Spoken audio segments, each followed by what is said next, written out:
We're wasting all our best conversations prior to even starting this Far Lands or Bust live stream for October 26th, 2023.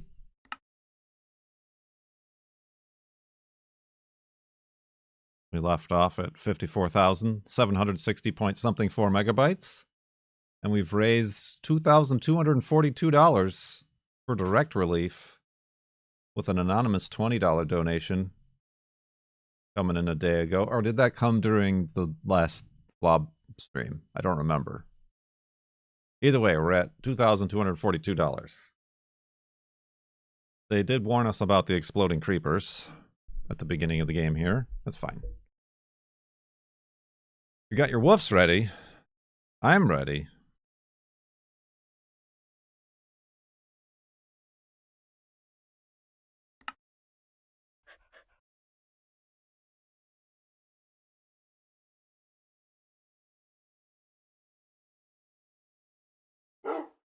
Woof! Woof indeed. Wolfie's ready. That's right. We had a pristine view out of our sighty hole here today. Our last episode. You know what I mean. So let's secure it. Grab Wolfie. Rid of trash. And head west. Towards the far lands here in Minecraft Beta 173.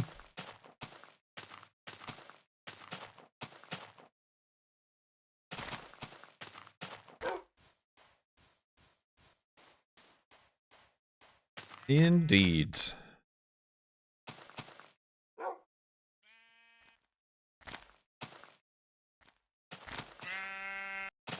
Oh, I know that was going to happen. How many sighty holes have been made? You're the one who's supposed to be keeping track of that. Didn't you know?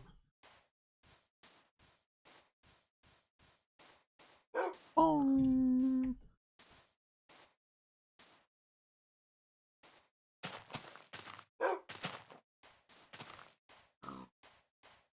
Indeed. So what was the last thing you ordered at an Applebee's that you can remember, everybody?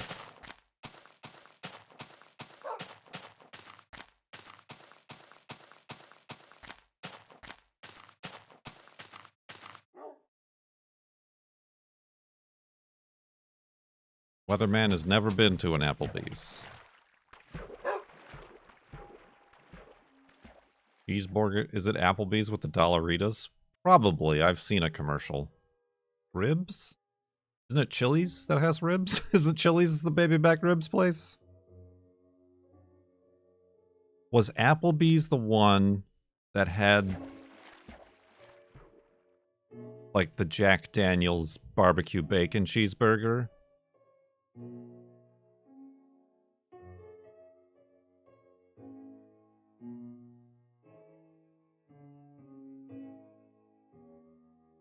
They all have the same stuff, yes, but I feel like it was like there's, you know, obviously some branding that went together there.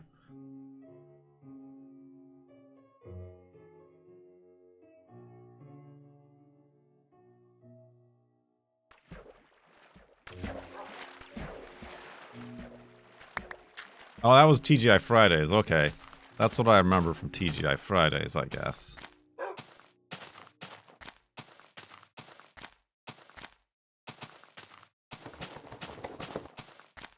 I mean, I'm pretty sure as a kid, Chili's was the first place I had a bacon cheeseburger. But yeah, Applebee's. Well, I mean, there was... Did I go to an Applebee's when I was driving up here, moving from Arizona? Don't remember.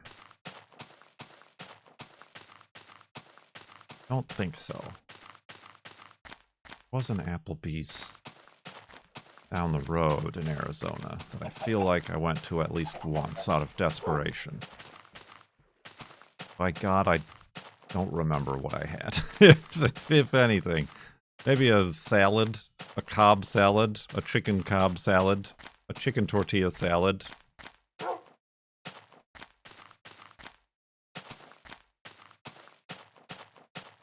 I can't remember.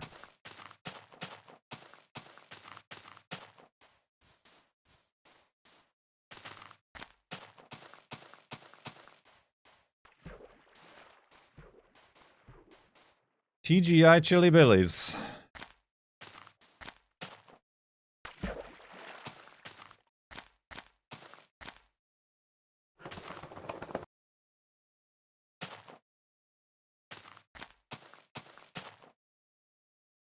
Red Robin. Well, we went to Red Robin. Wasn't Cone here? Were you here, Cone? Or was I with a different PAX group?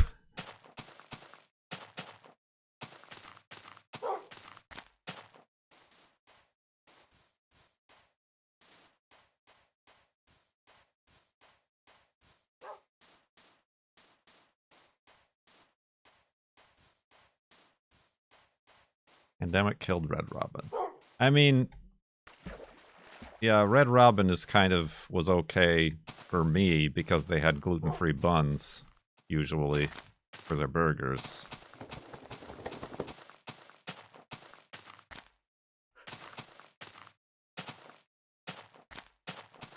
I remember there was a Ruby Tuesdays attached to our mall.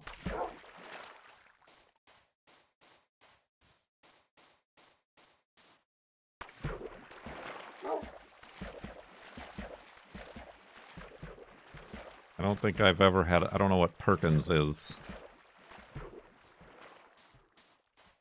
I don't think that was a Midwest thing.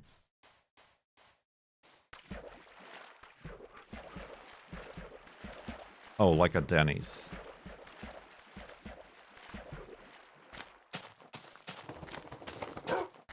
I mean, when we went out to breakfast, we went to a Sherry's, which is like a West Coast breakfast place, like an IHOP or a Denny's, but not as Cheney, Dick Cheney.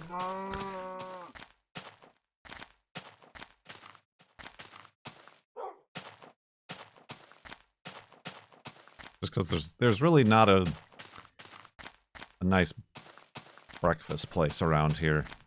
There was one up by my old place that was more local cafe situation, but I've not found one around here.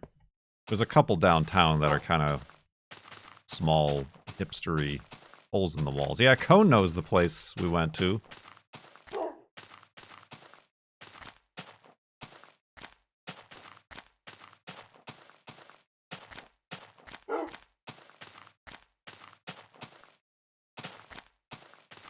Although I went there because I had to go back up there for Juno's vet appointment.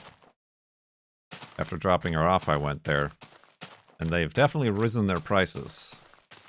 Me, myself, and I, getting one California omelet and a cup of coffee, like after tax and tip, was like $32. I'm like, huh, that's a lot of money. That's a lot of money for a breakfast. It was good. It's just as good as before.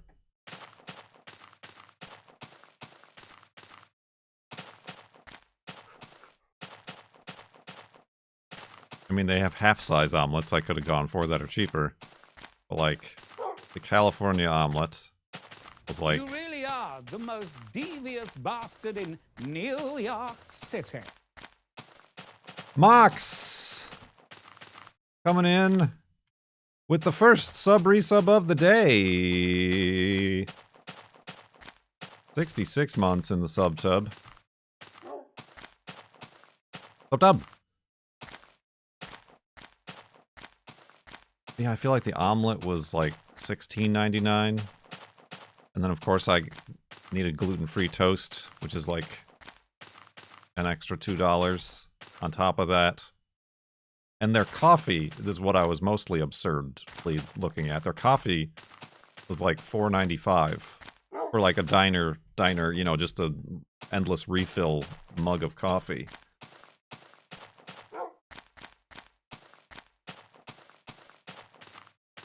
That's what I was most shocked about. Normally, coffee at a cafe place is like $1.99 at the most, isn't it? Or just their like crappy cafe coffee that's been sitting on the heater for an hour.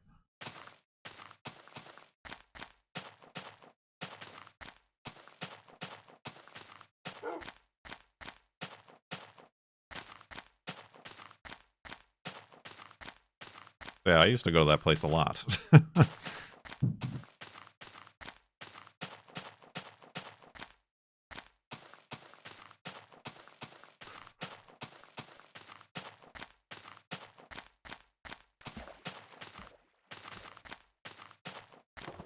True, they gave me the tourist rate.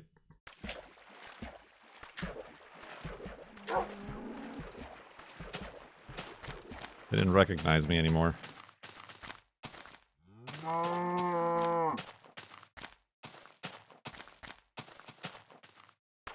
Ah, he can afford to have his dog's teeth cleaned.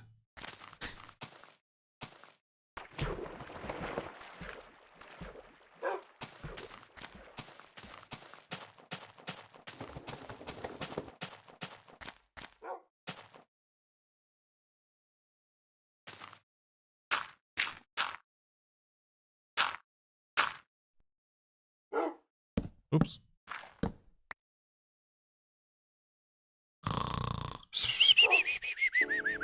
Thanks for letting me sit in. Ain't nothing to it. Ain't nothing to it. Miss. She still has the broken tooth. They left that in. The upper canine. They left that in because it's not actually... It, like, sealed itself off. It's not a problem. They just took a few of her, nibblers out because they were wiggly. And that can cause problems. I just brushed her teeth today, too.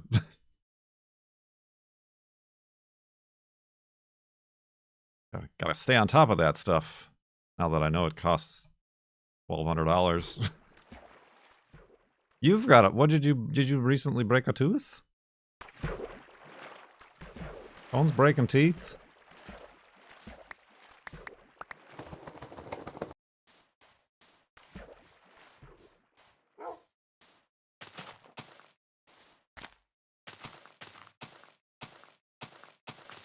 Oh, 15 years. Didn't know about the broken tooth. And again, when I meet new people, I'm like, let me see your teeth. I gotta make sure I know what I'm dealing with here.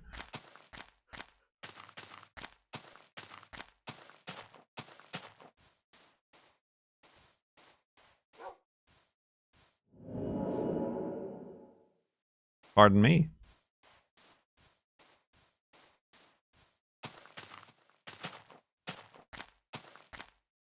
All I did was try to run you over. That's lava. That's scary lava right there.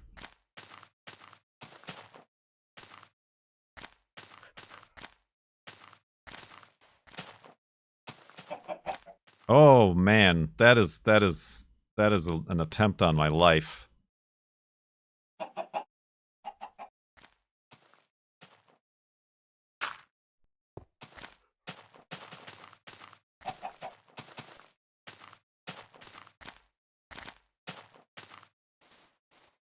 I mean, I tell you what. Ever since then, I'm always wiggling my shifter before I start a car. It just takes that one time. I learned a valuable lesson.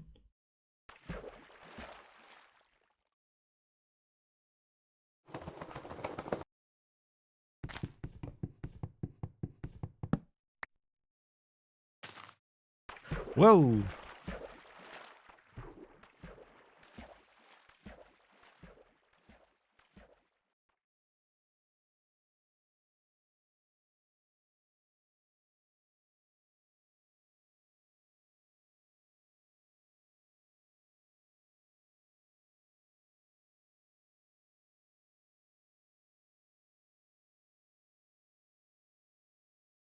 Everybody who drives stick has done that at least once.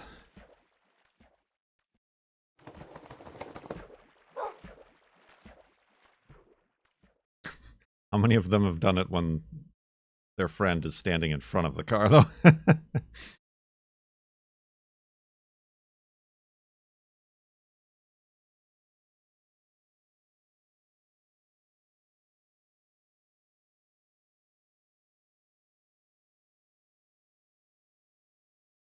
Wonder how expensive that 73 Corolla is.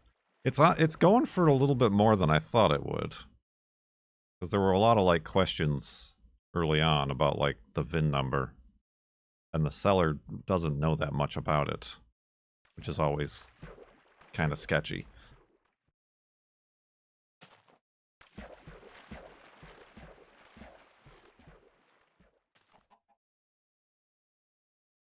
Well, that was the situation, Armand.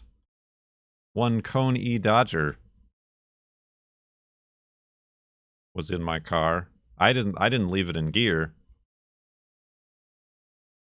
when I parked it. I was still a novice manual driver.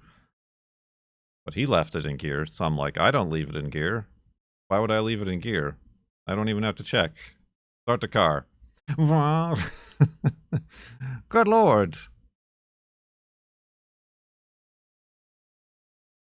Of course, now the truck I always leave in gear just because I don't trust the parking brake. For good reason.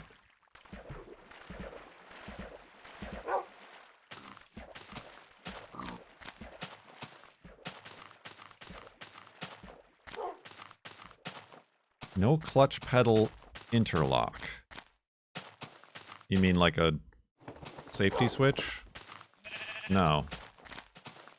A lot of old cars don't have that. I mean, I guess the truck doesn't either.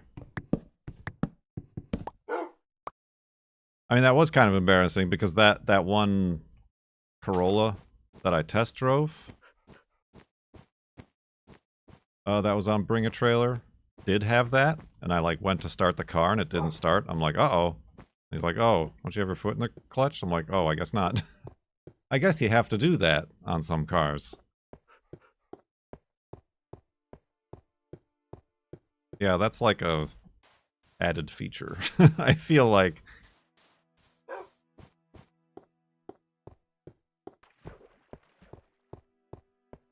I'm assuming that's what Smidge is talking about.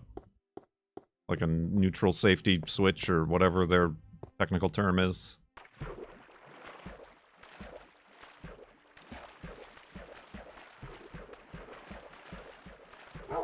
It has to be in reverse? That is... Now that's awkward.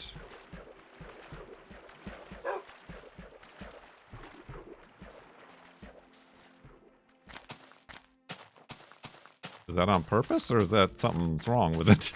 something wrong with the sensor. Ow! I twisted my ankle.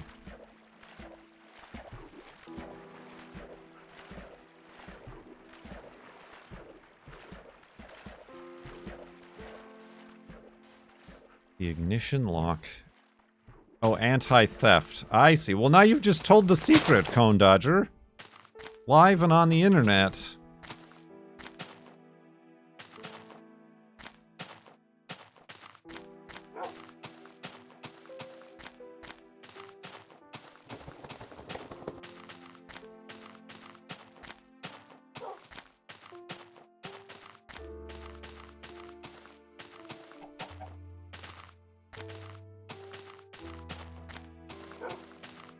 Oh no.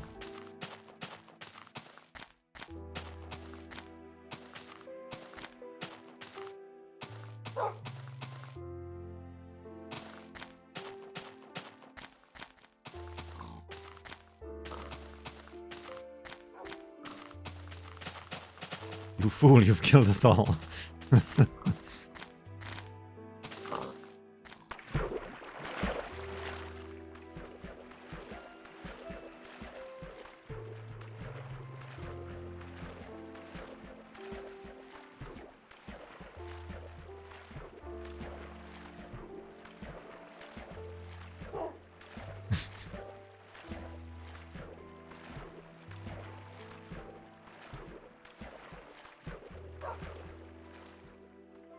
The guy you bought your Saab from just bought an almost identical one again.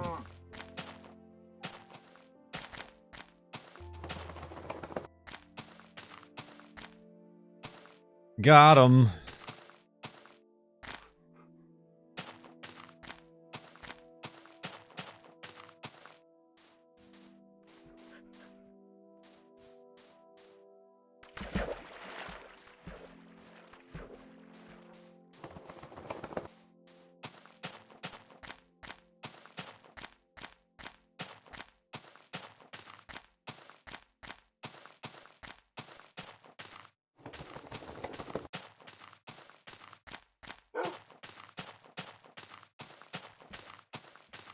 I gotta check on the class action lawsuit on that, the Hyundai Kia.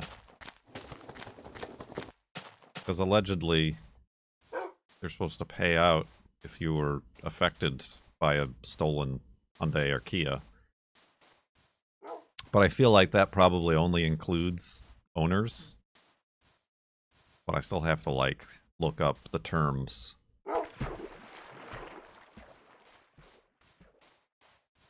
To see if people who were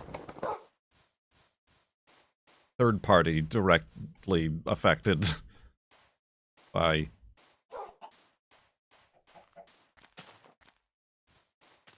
no, there's a different one. There's a new one. That's separate from them providing the other club.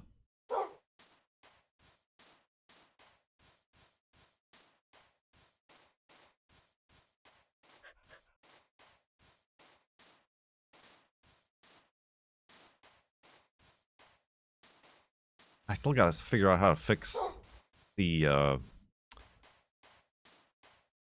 Subaru's head unit touchscreen is broken.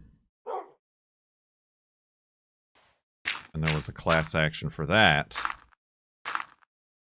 But I remember it only saying it was like for 2017 to 2020 models. Mine's a 2015.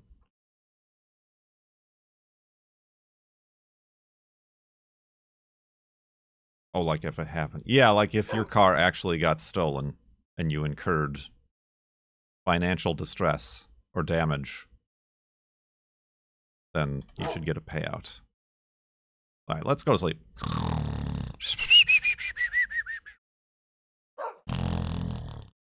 And a payout. I just got another payout from Facebook in my PayPal. It was like $7, but the Facebook, you know, when they were using everybody's pictures for facial recognition without their permission.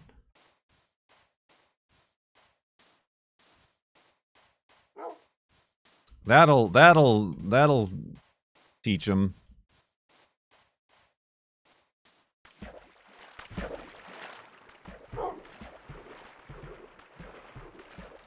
I got a different one from Facebook, but from the state of Illinois specifically, and I lived in Illinois at the time. So like that one was like a year ago or so that I got it. That one was actually not too shabby. For someone who stopped using Facebook a decade ago.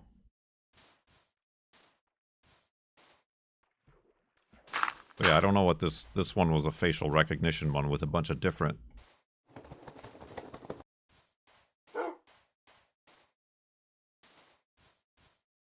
states that were behind it.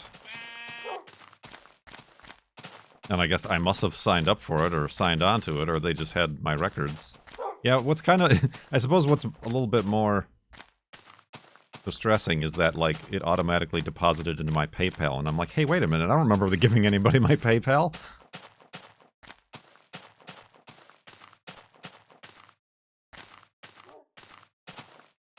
Who are you talking to? My college alumni association? Who somehow manages to track me down no matter where I move? And continue to send me newsletters?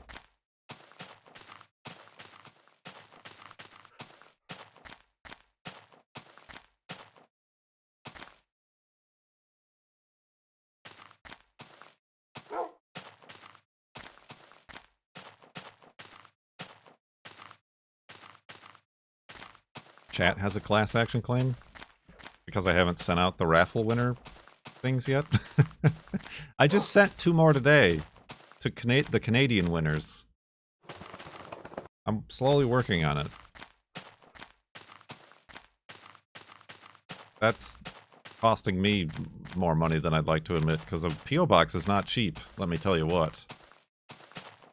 I mean, perhaps I could have shopped around, but where else other than a UPS store or the post office does one acquire a P.O. box?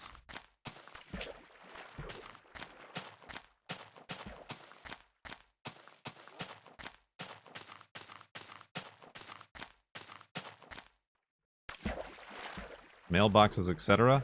Good news! Mailboxes, etc. was bought by UPS, so now all the UPS stores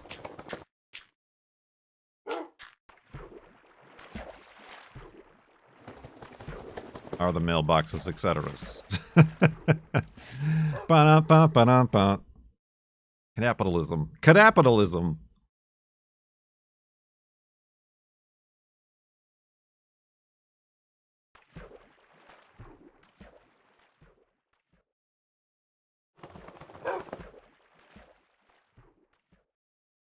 Crap? More like crapitalism, am I right?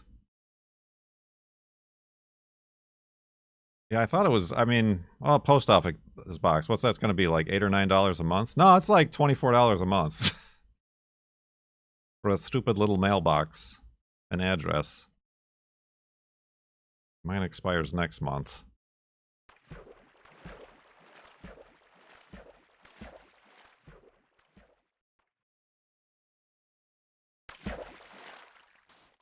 Oh yeah, if you're gonna mail me something, do so in the next month or so, because I don't know how much longer I'm gonna have it.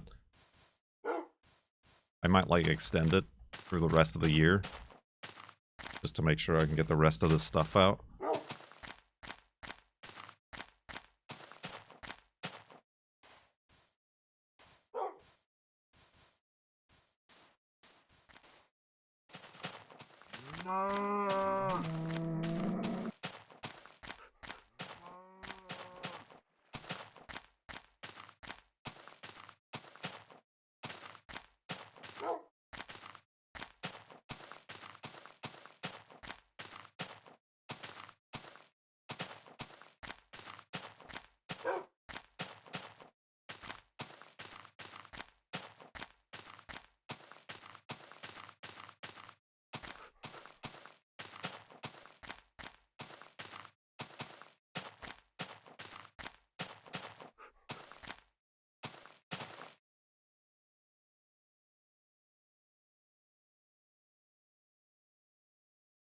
I need both my hands to finish my tea. Oh!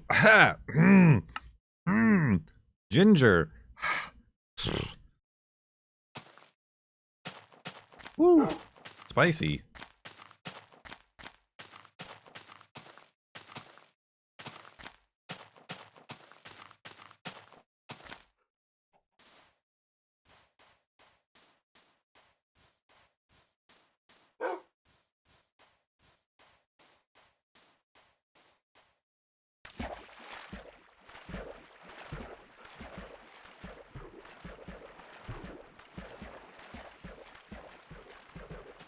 Oh, same thing. Same thing about my stamps.com account.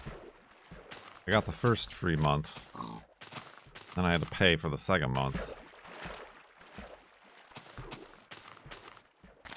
But now I did the math yesterday, and apparently to other countries that aren't Canada, it's a different amount of postage to send this stuff than I thought. Like, I can't just use a international stamp. I gotta, like... I mean, I could just go to the post office, but I just want to use the stamps.com account and get it out there. Because different countries are in different pricing zones.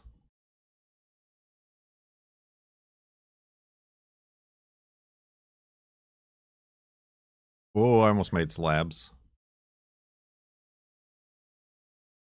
You can use international stamps. I know, but the things I'm sending are sometimes more than... I use international stamps to send envelopes to Canada. No, that's right. That's what I said, except Canada. I just sent the Canadian ones out. But I've got people in Sweden and Denmark and Belgium and the UK and Australia. If I was sending a normal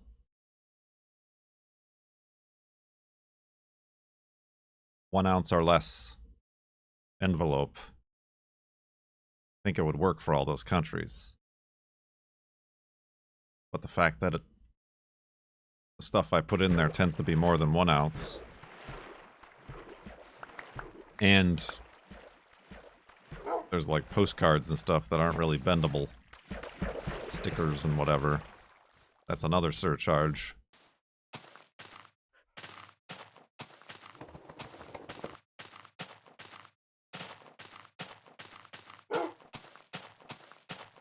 Sir, charge.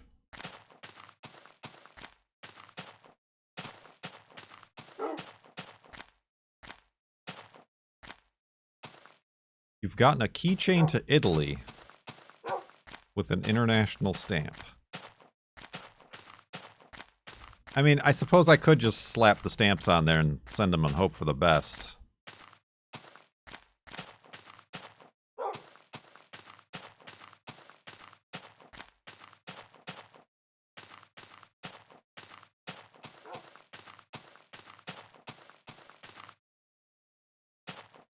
Does your post office have the general delivery service? I don't know what that is. Like, I could send stuff without a return address.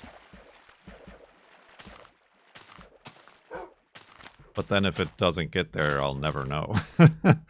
Like, that was kind of my problem when I was, like, sending, like, mugs and stuff through Patreon. Cavalry! Is that I, like, never got confirmation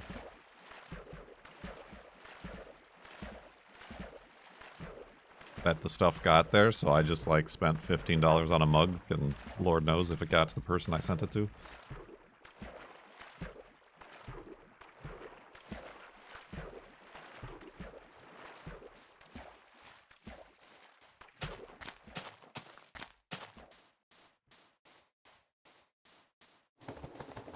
I guess same thing with the postcards too, but the postcards are a little bit more disposable.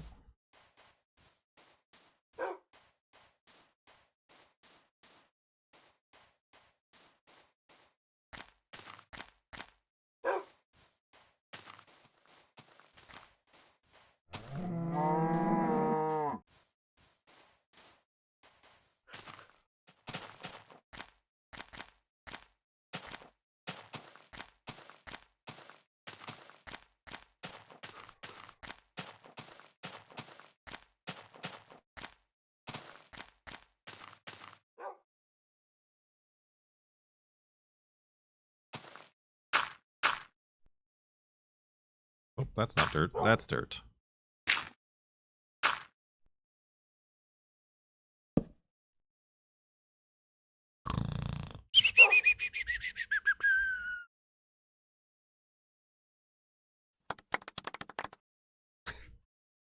Thank you. That was a good sleep.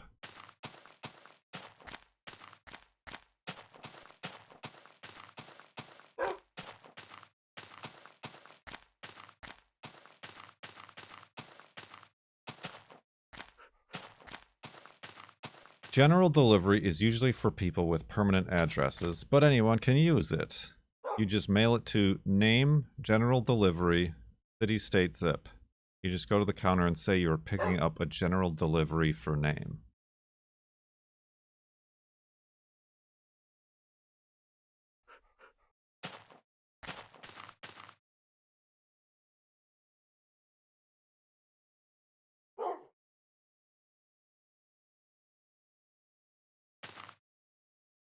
But I'm sending stuff.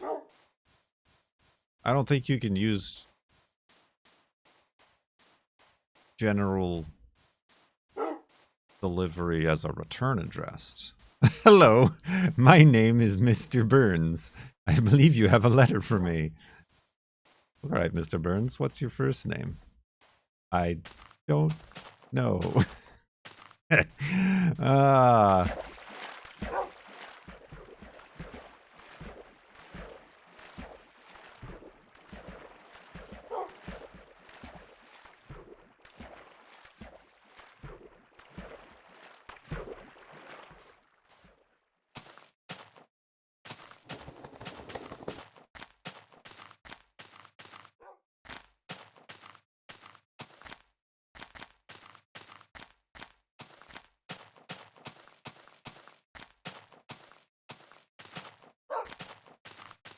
I guess how would you know where to pick it up? Like, my city has multiple post office boxes. If you sent something with my name to my city, which one is it going to go to?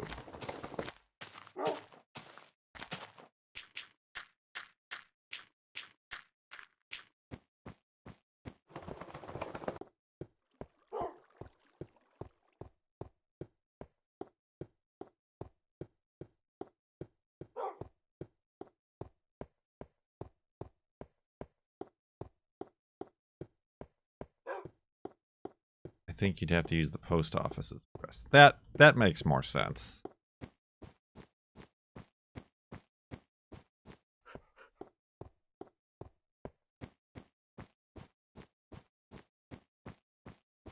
Whoa, that's more lava.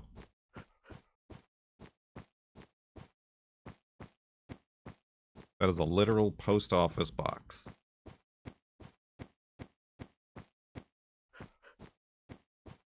Right, but the reason I mean, that's the reason I opened the P.O. box is so that I could use a return address.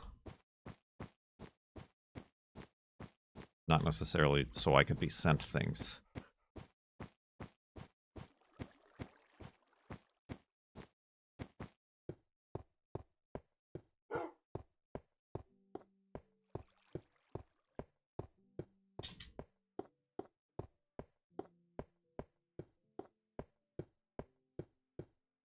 Right, I guess what also happens if you, like, go in and be like, do you have any general deliveries for me? I feel like it has to be like, I'm expecting a general delivery.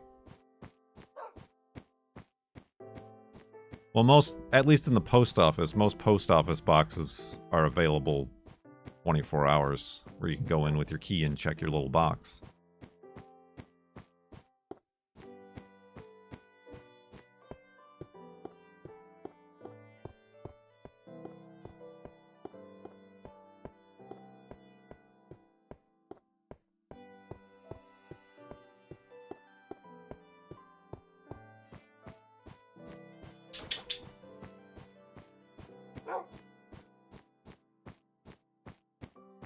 Although I've not had anything returned to my P.O. box, so it might have all turned out to be an entire waste of money and time.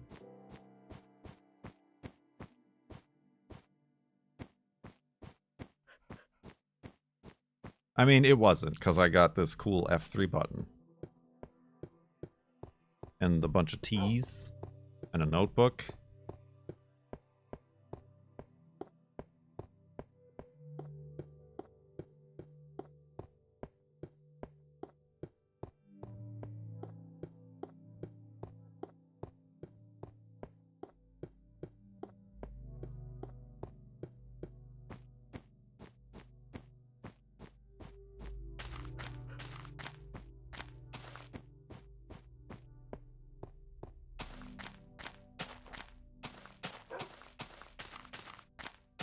Interesting. Your aptly named username, Random Facts. Thank you for bringing to light the existence of general delivery.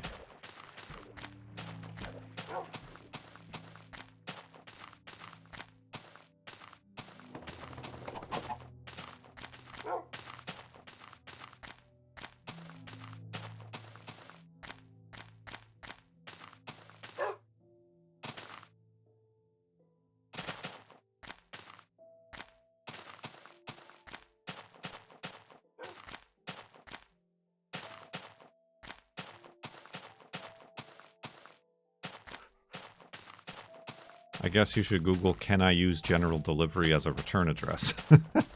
That's...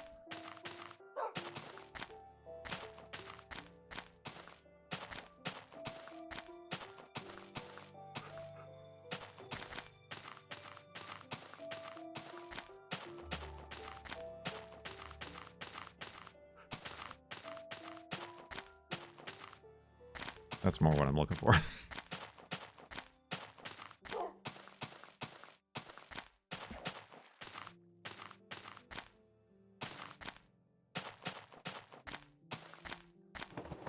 Oh, Wolfie, don't come down here. I said don't. Okay, that... I mean, that wasn't as bad as I thought it was, but that could have been a hole to have ended up in.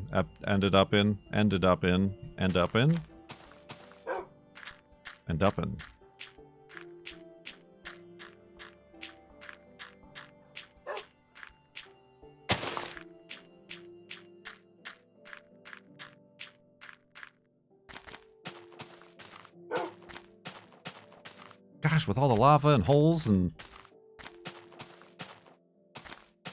This is a dangerous journey that we're on.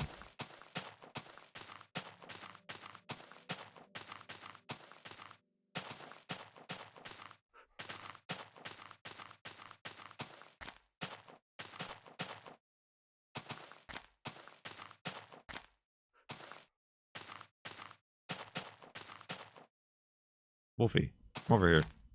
It's picture time. Ah.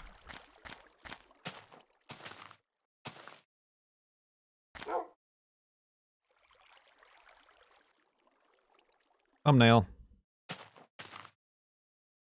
Oh, look at the camera. There we go. Kinda.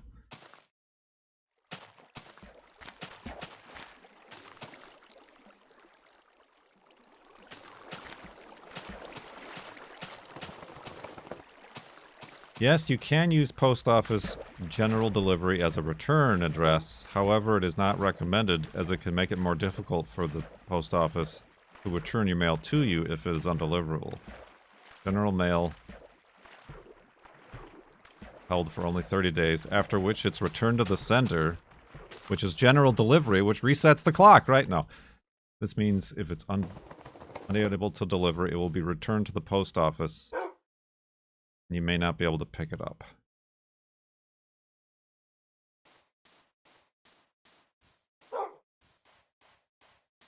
But return to the post office how? If it's returned to the post office, it's returned to the originating post office, which is the return address, which is where you want it. But yeah, you'd have to like basically go in every 30 days or so. And that, my friends, is how black holes are made. You'd have to go to the post office like every 30 days or less and be like, got any of those general deliveries for me?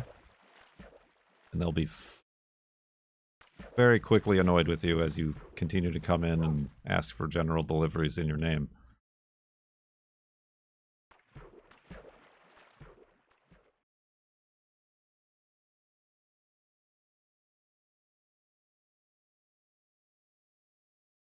Post office is a lost art.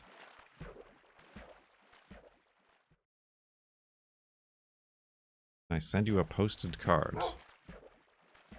Are you asking for reals? I mean, the P.O. box is there in the Discord.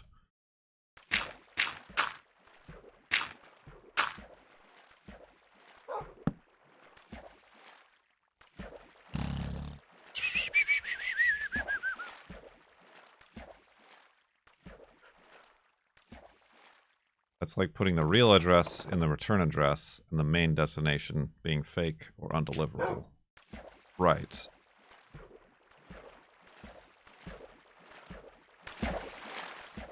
Although I think they have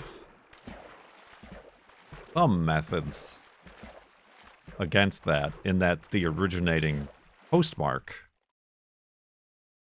is going to be from an area or post office that does not match the return address.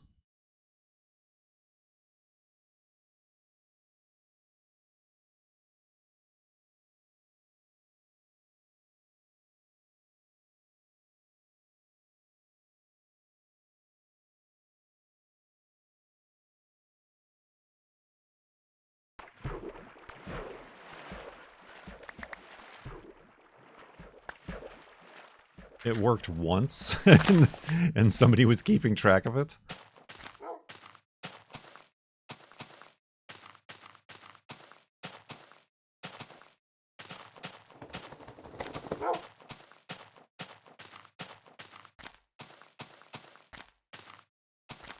That's when they send the postal inspector to your house.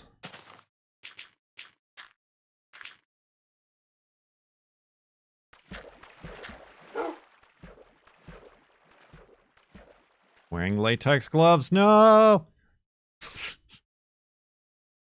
I don't know what that means.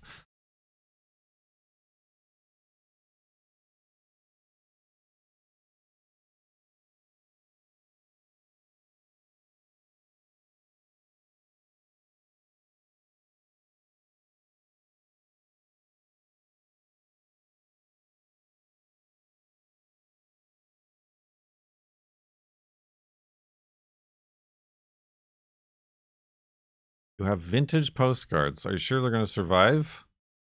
Because some of my Patreon postcards got pretty banged up when they make it to their destination.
A 70s postcard.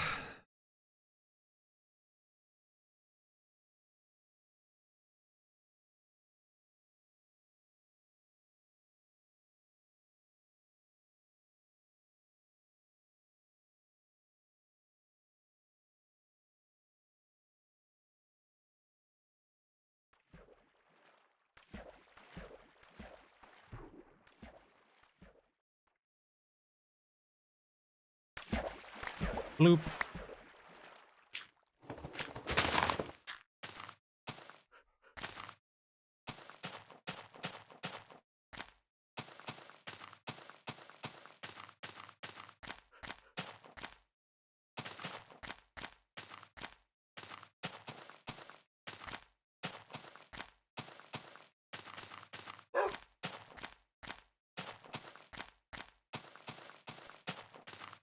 Ooh, excuse me. That was lava under there. I don't know what I saw that was yellow.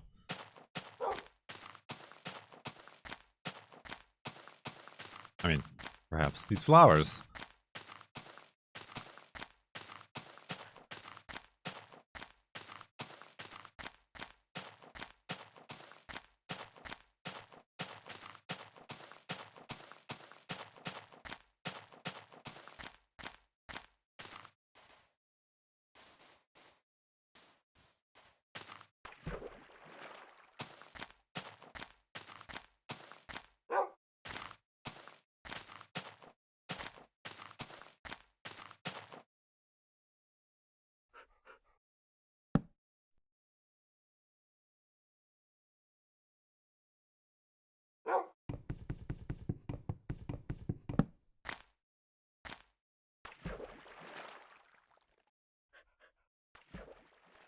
If only we were looking for an F3 point right now.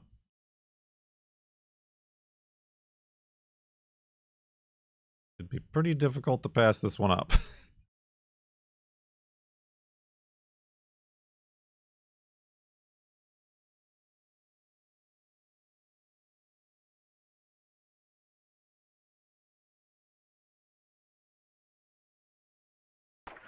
Oh, I'm stuck on Wolfie.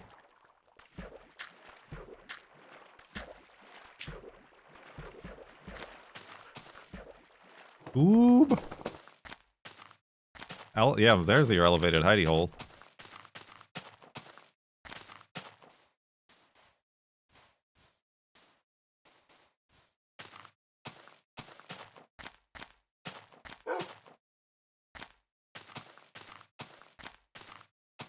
Excuse me.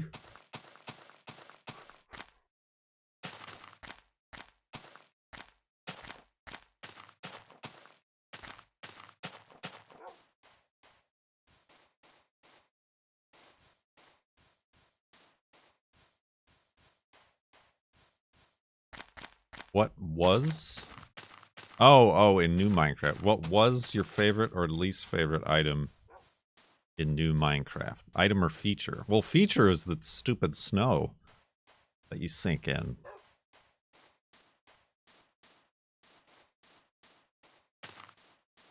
I'll see what that adds to the game. Other than frustration and annoyance.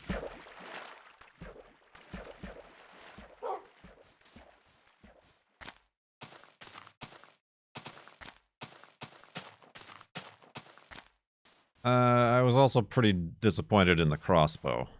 Crossbow is mostly useless.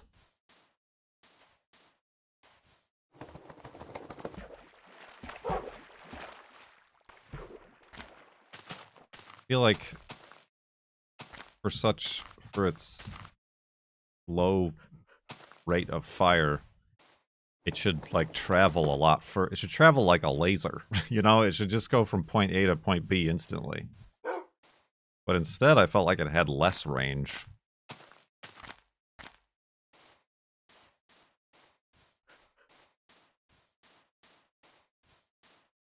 Than a normal bow.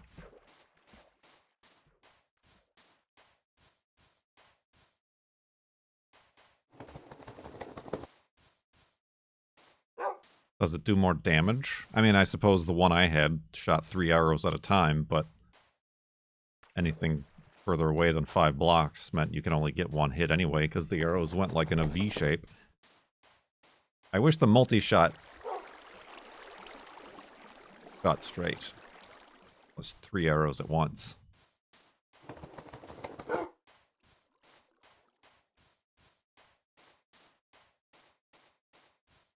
A lot of questionable decisions there.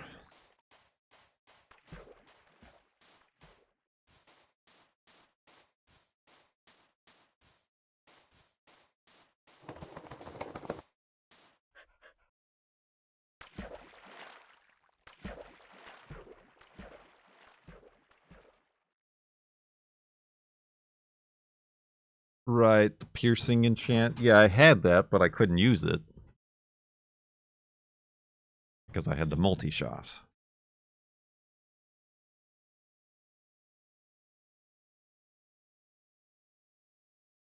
Firework rockets? Somebody told me about firework rockets.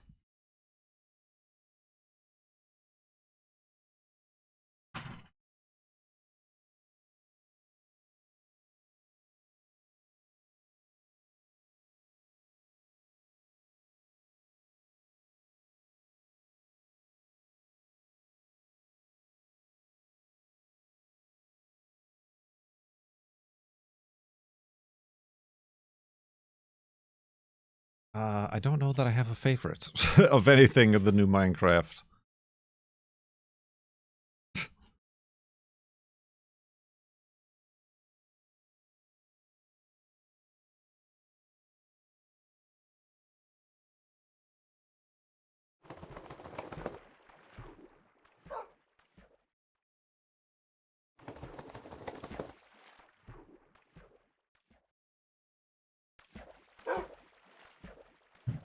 Elytra is good.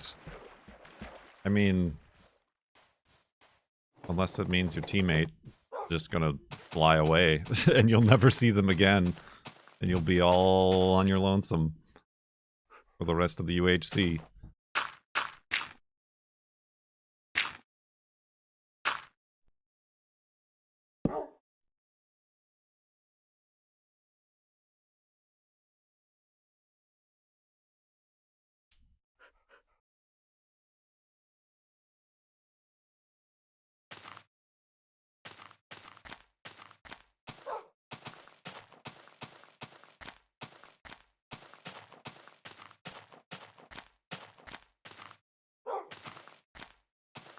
Didn't we, not recently, but didn't we do a UHC in beta 173? Like as a flashback?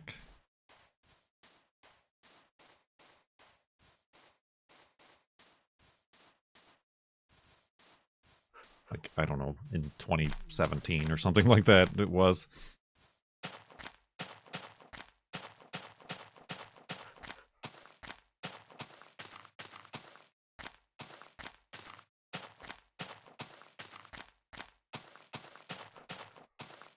Oh. Interesting.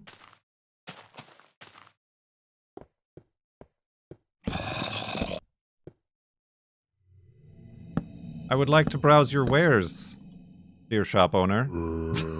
He's just hanging out there. Don't touch me. Don't touch me. Don't come this way. Hello.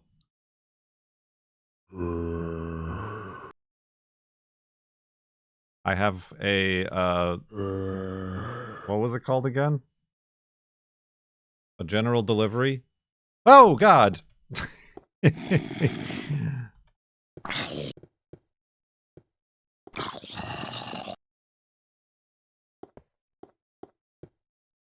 Ooh, I'll take this iron. That's about it. Oh, I guess in this wheat. Pleasure doing business with you.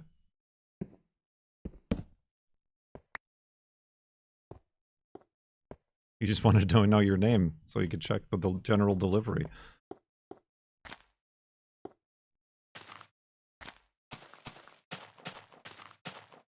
Well, that was just delightful.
I remember terrain looking very Farlandsy in a UHC. Well, we did a UHC with exaggerated terrain or whatever that was called. That was a mistake. That was a bad UHC.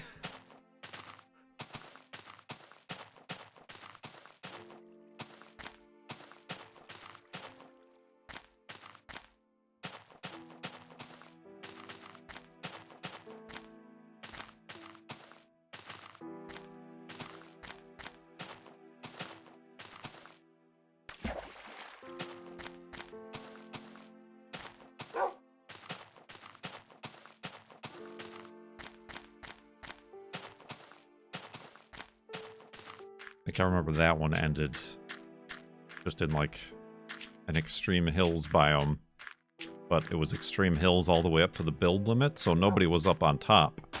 So everybody was just inside the mountain digging around.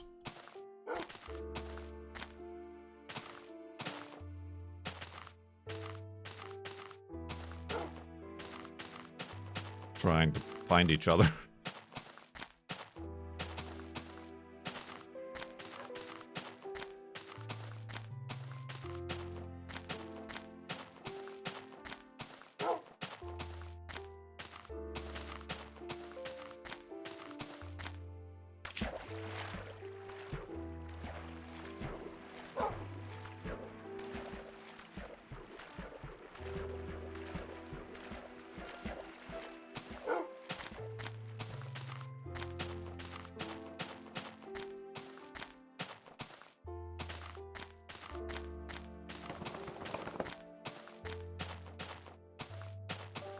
UHC super flat. That would be pretty funny, honestly. I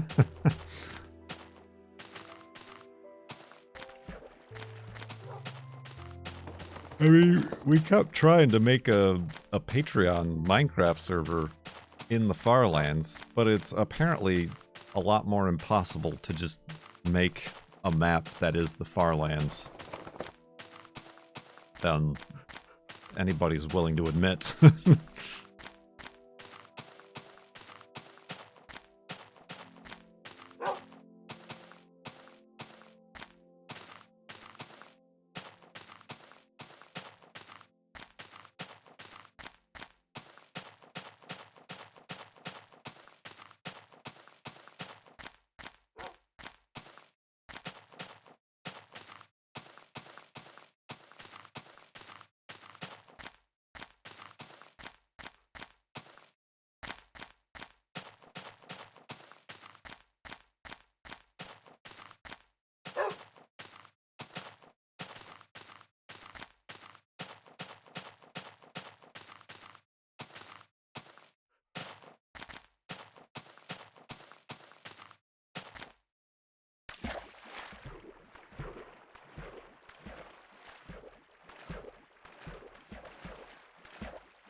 Oop.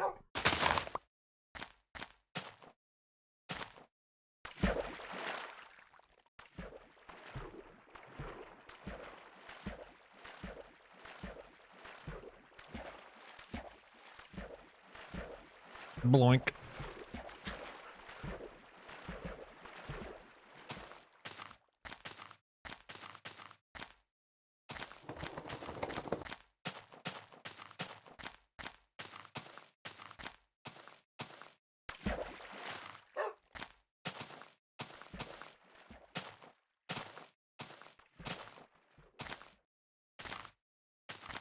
So, what else?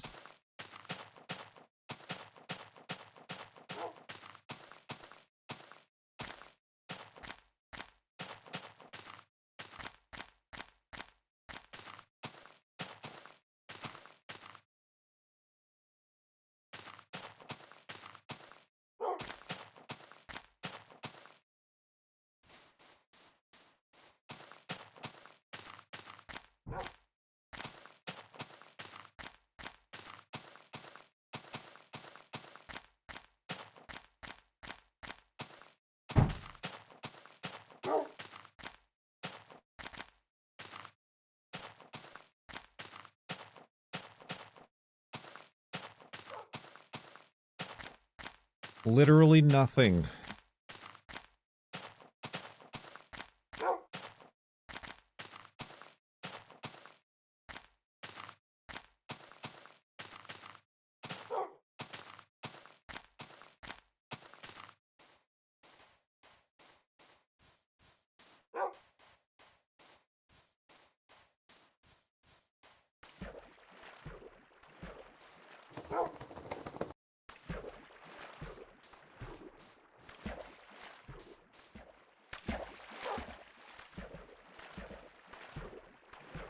Hello. Is this thing on?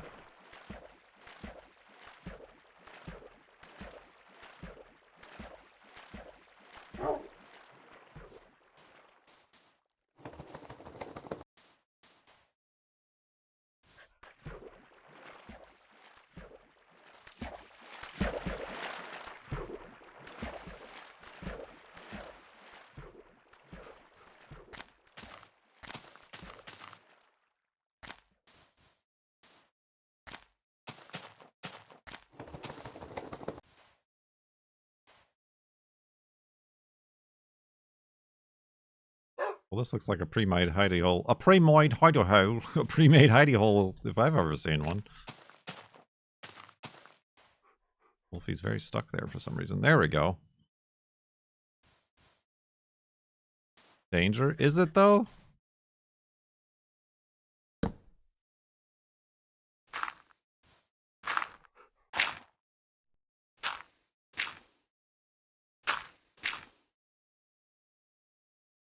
Seems fine to me.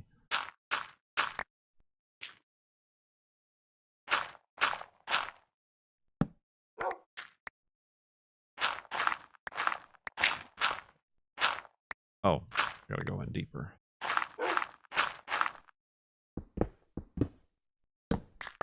Seems fine to me.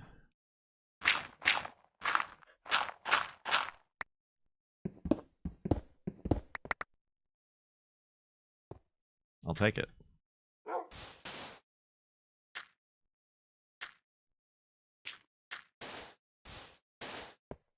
Oh.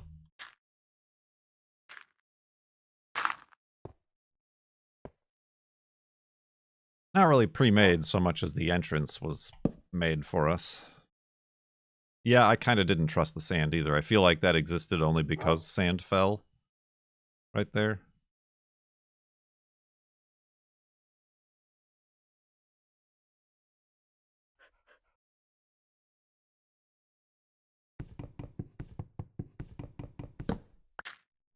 All right, let's go to sleep.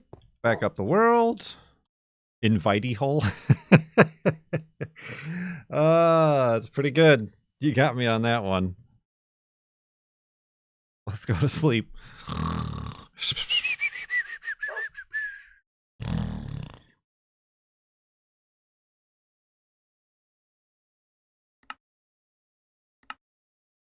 $54,835 point something megabytes. Segment 2 of Far Lands or Bust for October 26, 2023. I feel like we've not been making all the progress that we can. We gotta buckle down and double up and pull up our bootstraps and continue walking to the Far Lands. So as long as you've got your woofs ready.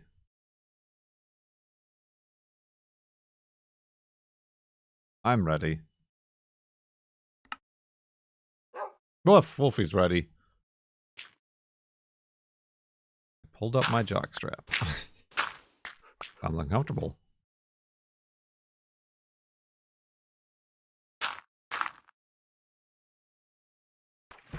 Alright. Grab Wolfie and continue west. Maybe not that way in particular, but this way, west.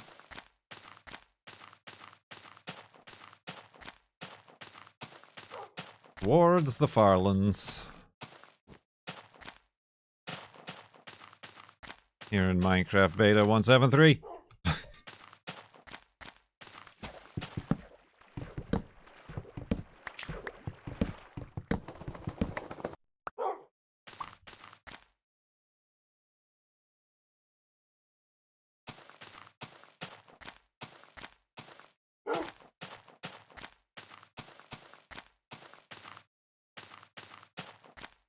Did you finish?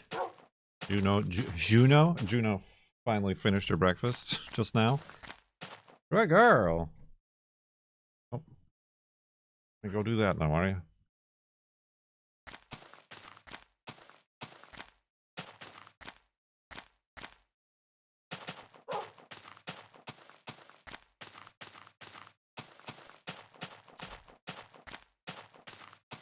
Indubitably. Indubitably indeed. So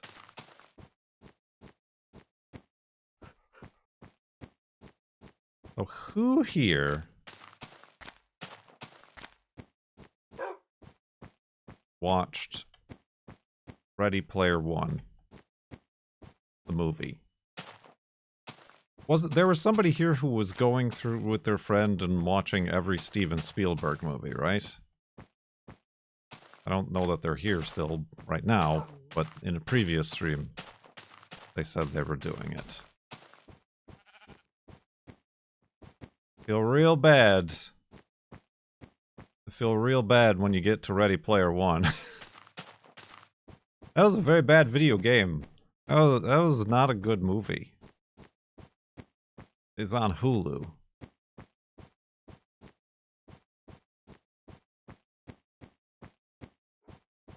And I was watching it. Whoa, I was watching it one day when, like, the girlfriend was out for school. And I'd, like, didn't even get, like, an hour in, and I just, like, stopped. And I was like, I'm fine if I never finish that. But then we didn't know what to watch yesterday, so I just finished watching it.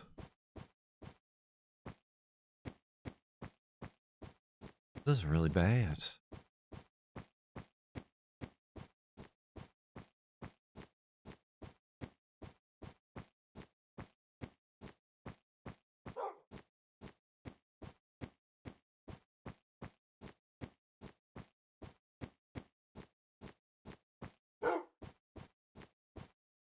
Yeah, Ready Player One was directed by Steven Spielberg. It's a bad movie. It was just not even like. I mean, the story I felt was kind of boring and whole nostalgia overload. Pretty boring. It was just. I mean, that's what it was. It was just references.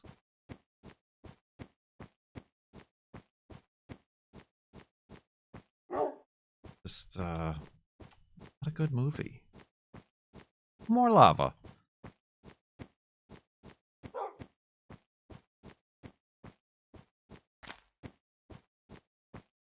Was fan service the movie? It was just. It's too much. Like, I didn't care about any of the characters because 90% of the movie takes place in the virtual world where they are, you know, it's basically Avatar, where it's all computer generated people.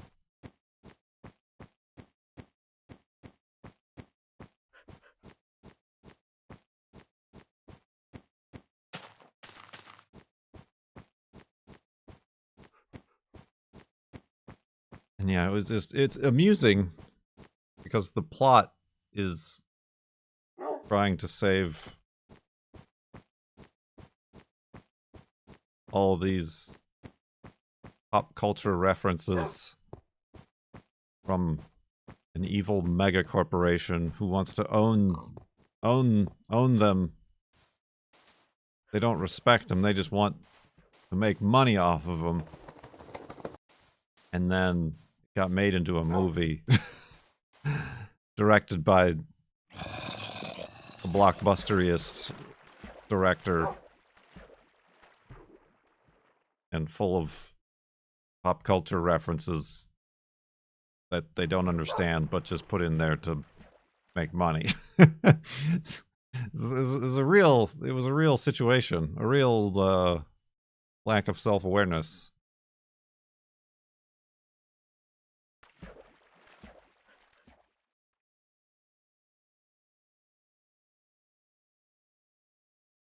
Like, I never seen the Iron Giant, but to the best of my understanding, isn't the Iron Giant about, like, a big, like, robot? Like a murder robot? That gets taught how to love and, like, not murder? Or war, or do warlike things?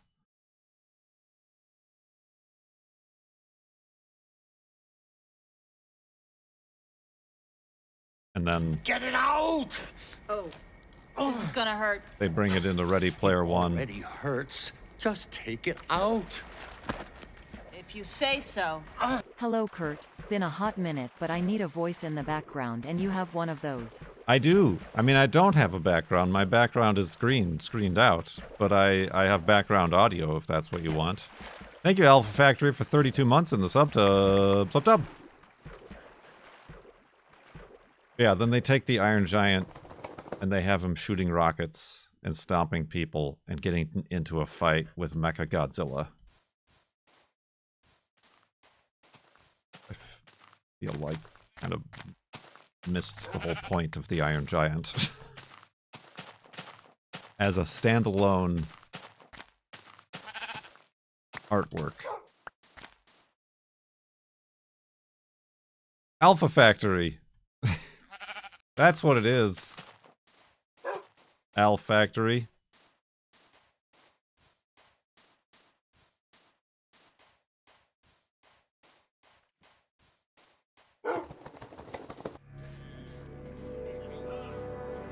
Glory to you and your house. Hoshi Karoshi. Now there's an easy name to say. Thank you for 17 months in the subtub. Subtub.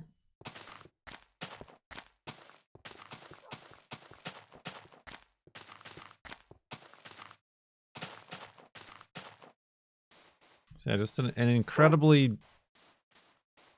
forgettable time on Ready Player One. I feel like...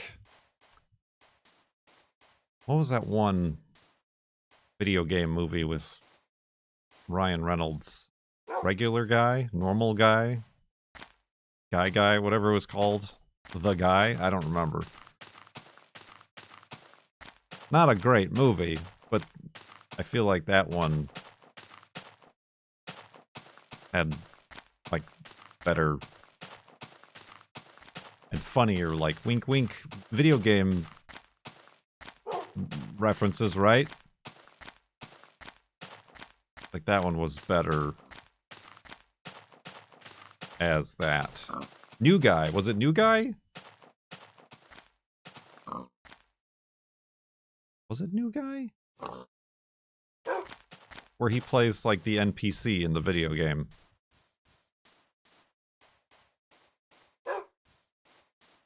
New Guy. Guess why was it called New Guy? I don't remember. Free Guy. That's the one. Free Guy. Look at all these wolves. Was it Free Guy?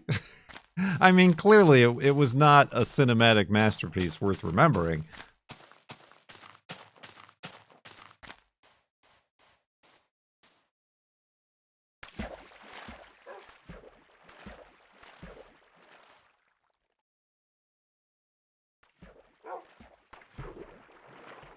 Free Guy. Alright, it's Free Guy.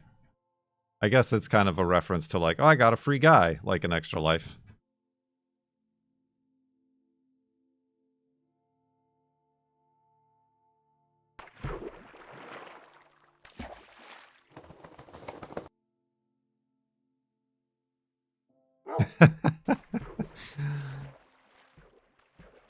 They are in for a treat. Awesome. She's got an ensemble. You don't even know what's coming.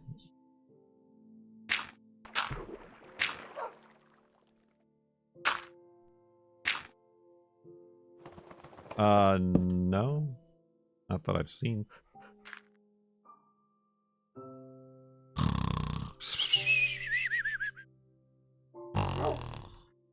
And awakeness.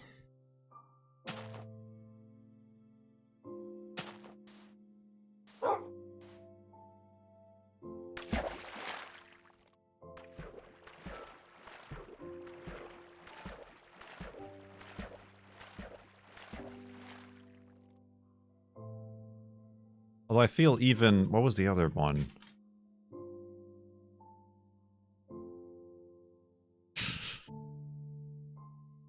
And even... Wreck-It Ralph. That's probably like the best referencing video game culture, like without also having to include all of the copywritten IPs and marketing mumbo jumbo. Like the Mario movie was okay.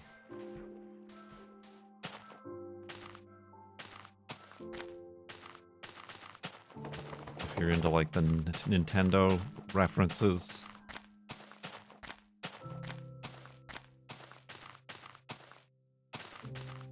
The Mario movie is out? It's had been out.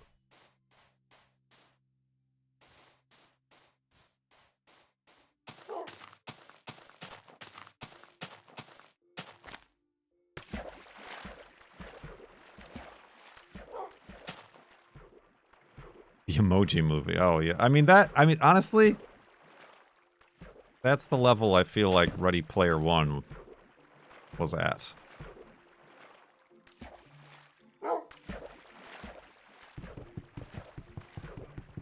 Oh, careful, Wolfie.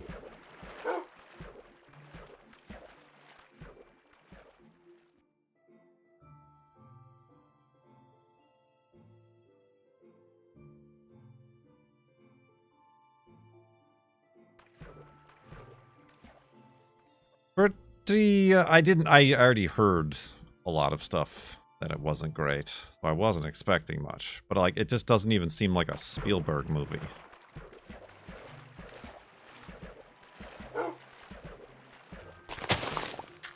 Like, a Spielberg movie is generally good. Although there are some Jaws sequels and Jurassic Park sequels that are pretty collar-pulling cringe.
We also watched before that, not Steven Spielberg, but a Stephen King directed, which I didn't know he directed any movies. And after seeing this one, I'm not surprised that he hasn't continued that career path. Maximum Overdrive.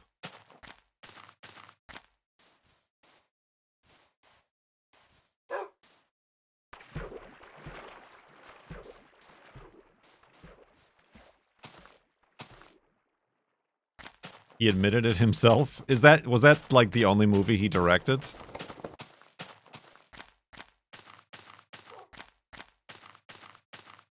I mean, we finished Deep Space Nine, so we're kind of just like in a limbo area. We were just browsing the freebie site, and it was on there, and I'm like, I don't know what this is, and the girlfriend forced me to watch it, even though she immediately fell asleep on our big new couch.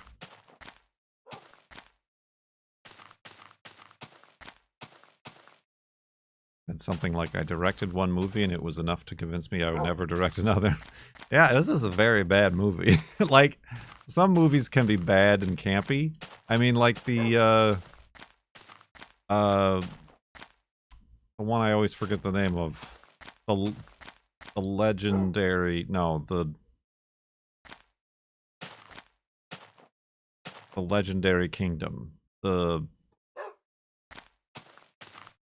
mole people and the dinosaurs. The one I was talking about before with Jeffrey Combs. Anyway, like, that one's clearly bad, but the people making it knew it was bad too, so I think it played into that, and it's funny and campy, you know, like the old Toxic Avenger movies and things like that. Yeah, we recognize Stephen King at the beginning. I mean, this one just doesn't, it just doesn't know how to tell a story. But I probably enjoyed it more than Ready Player One, just because it was so bad, and seeing how bad it was. And plus, like, a little kid gets crushed by a steamroller. Who doesn't love that? In their movies. Maximum Overdrive has a story? No.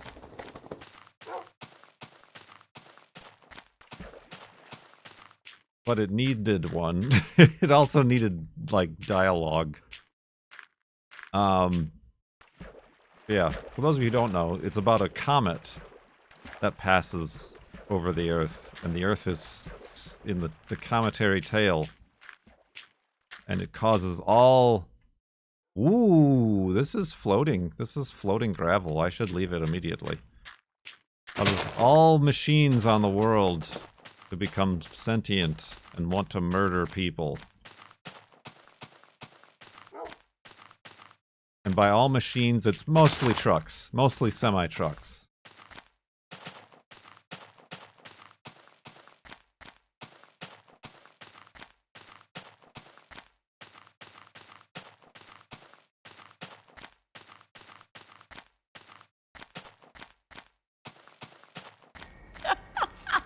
This isn't funny. It's from this angle. 59 months? That's nearly some amount of years. It is nearly.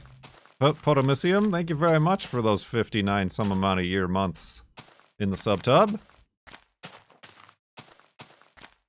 And an electric carving knife. Alright, I guess Maximum Overdrive is a bit more in the memories of a lot of you than I would ever know. I didn't even know it existed as a movie before I watched it.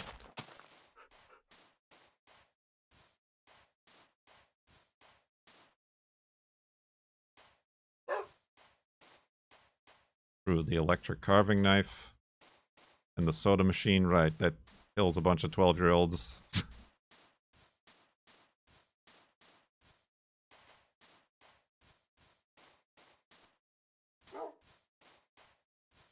As Martin Sheen, not Martin Sheen, Charlie Sheen, one of the Sheens.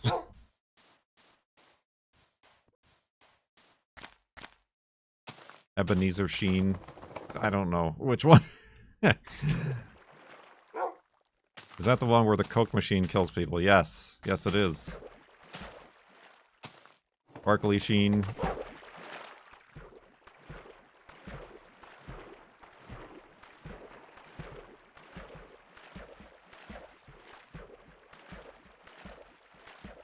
It just was like a lot of like, oh, this is funny and interesting. The Coke machine is killing people. Up the lawnmower's chasing after people, and there's a bunch of blood on it, and up this and that.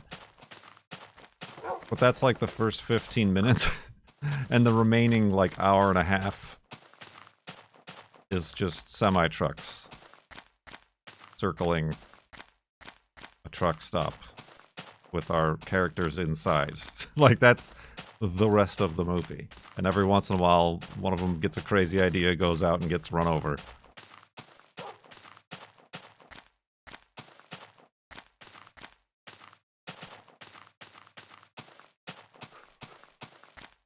And then to escape, they just find their way to a sea where there's docks, and they can drive a sailboat away. Because apparently other motorized boats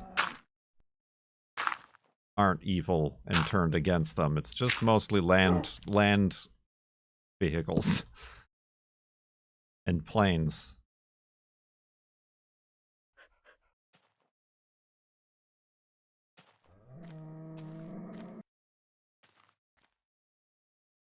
But yeah, and then like even the end, there was like the one like hero truck, I guess you could call it. It was like the toy truck that had like a weird spooky face on the front. I feel like by the end of the movie, they were like, "Oh, that's right, we got to do something with this truck that we had built for this movie. It hasn't killed anybody yet, so it gets to kill somebody." And then they hit it with a rocket launcher and it explodes. Explodes.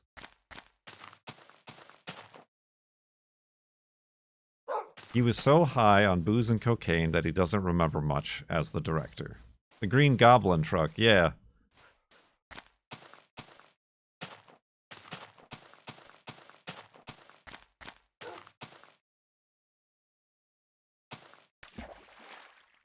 Just like the acting is so incredibly bad.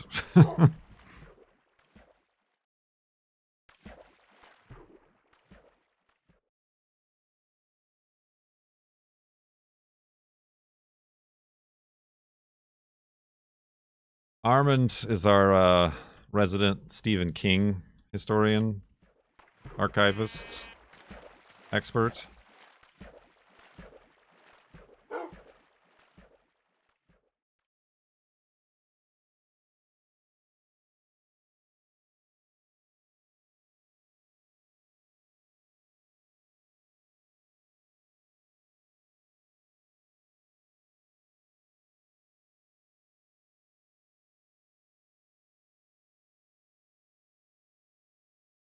Killer Clowns from Outer Space. We watched that one.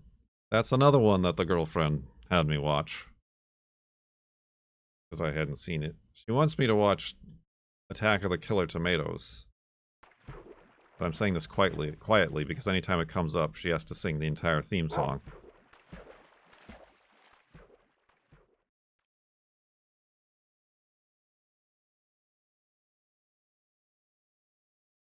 But yes, we watched those Killer Clowns.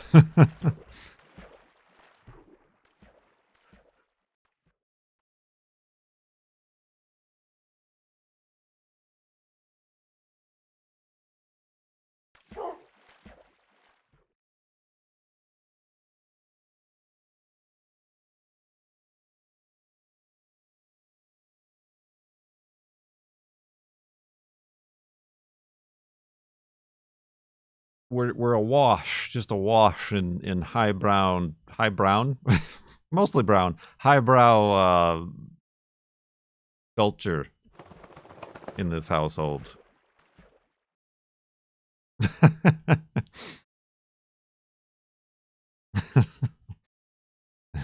That's a pretty good emote combination right there.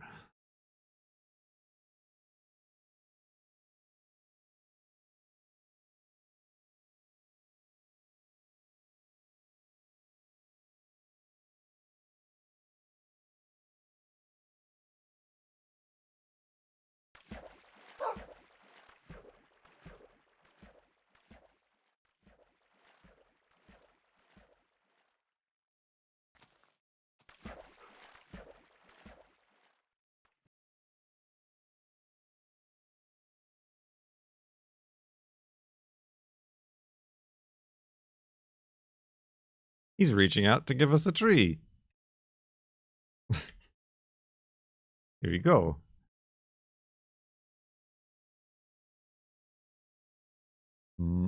Reminds me of the movie Mont's Turd.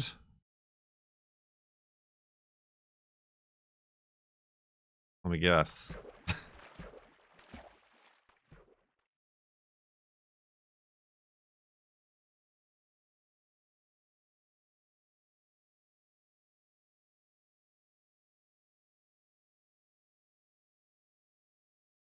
No, I won't. I guessed in my mind and I moved on.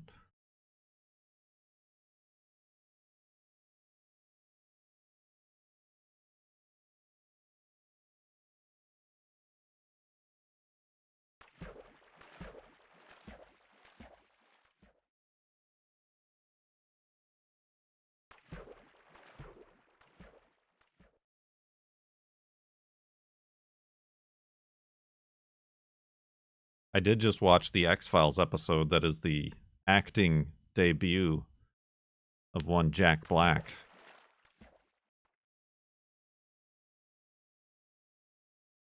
To the best of my knowledge. I don't know if he did anything before that, but...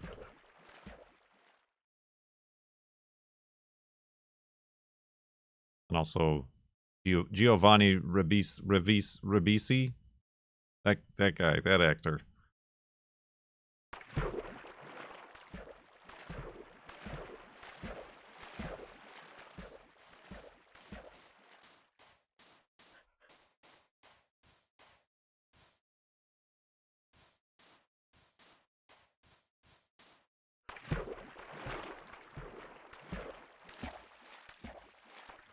I love the song in that video episode. Well, the song that they keep playing is the Filter song. Thank you very much for stopping in, Evan G. Somebody else said something earlier that was similar to that, like, oh, this Farlands thing is still going, but then I missed it because I was talking about something. Oh, hello, person. I saw it. Even though I didn't acknowledge it. Give away!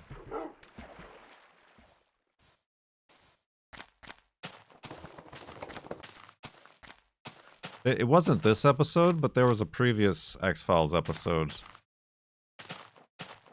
where, like, they went into some allegedly abandoned warehouse or something to uncover aliens, probably. But, like, when they walked in, it was, like, completely abandoned and fenced off and everything. When they walked in, the camera followed them through the door, but was, like, facing backwards, and there was, like, a garage door that was, like, 3/4 of the way down. But under the garage door, you could see the parking lot, and you could see people sitting in chairs, like, part of the crew, or the makeup people, or whatever, you know, sitting in chairs and, like, lounging around. I'm like, hey, wait a minute. Who are those people? Get them! They're the aliens! I find stuff like that funny. It's like, you see that all the time. Maybe not all the time, but sometimes in, like, Star Trek. Where, like, the microphone boom arm shows up in a mirror. They had a lot of mirror shots. Or, you know, one of the lights. Because they were broadcasting these things in standard definition on, you know, 13-inch tube TVs, or what people were watching them. So now you have all these HD upscaled versions.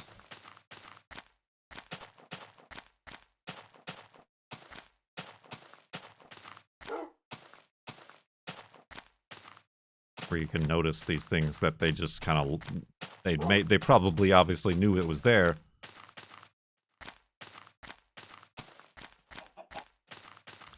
No, the Next Generation.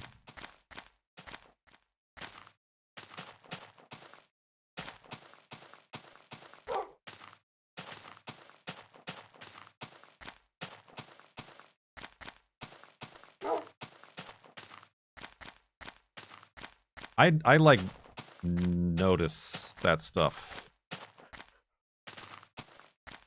very much.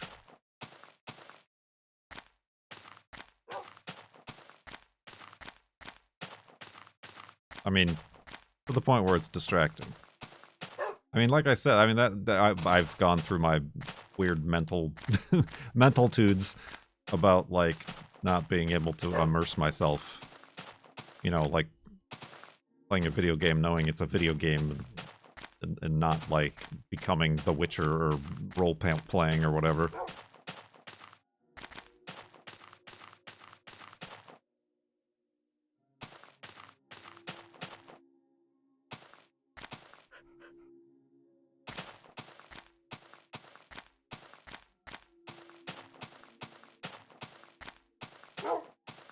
Yeah, I mean, the most prevalent one is, I think, Troy having a conversation with somebody. Maybe it's Dr. Crusher. Maybe it's her mother, Luxwana, but they're filming it through a mirror.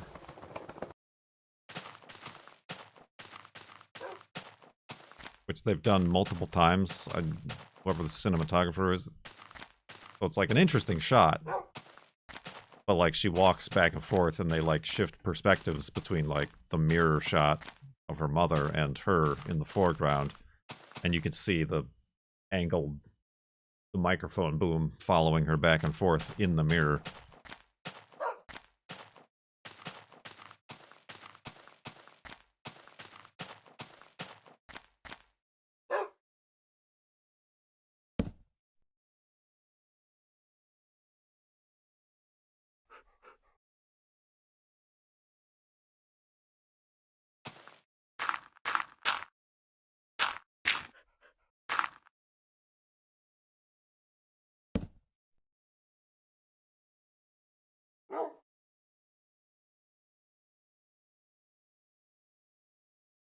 Snoring noises.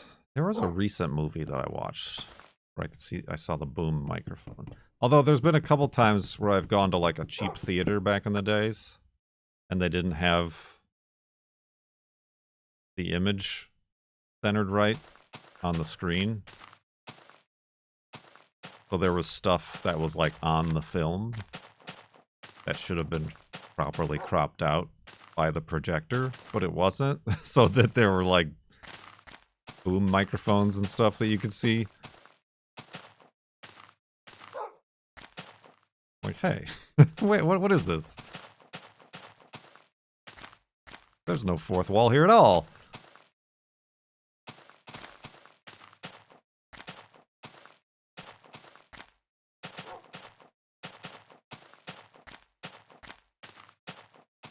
I think it was that one show with David Tennant about the murders. Christchurch? Yeah, that wasn't in a movie theater.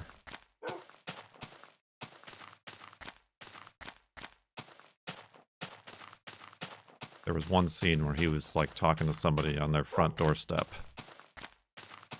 And I plainly saw the microphone like there. Like, did they not notice that? That's a recent television show. Was the take so good that they simply could not retake it?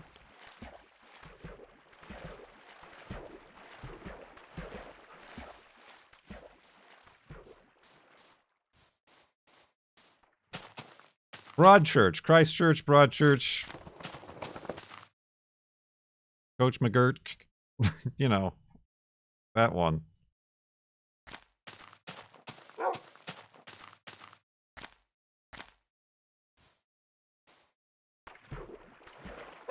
Yeah, the murder one. The one with the murders.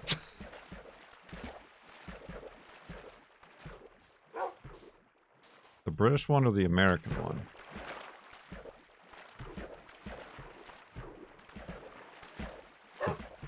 There's an American one? I mean, the one with David Tennant, so I'm assuming that's the British one.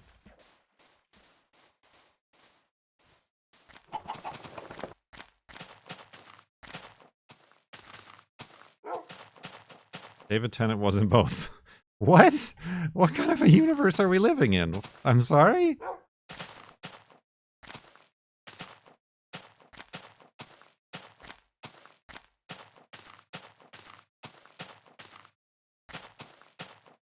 Oh, that's the Australian one.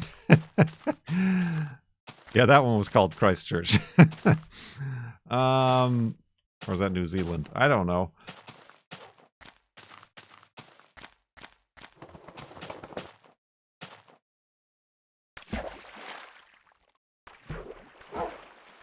I don't think there was an American one.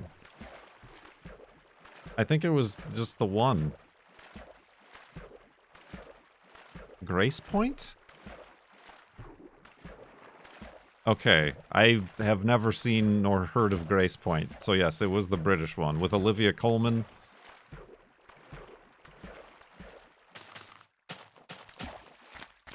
It was the same show, just Americanized. But the British one was available on Netflix. I'm sure that's how I watched it. Anyway, speaking of money grubby movie studios and multi-billion-dollar corporations.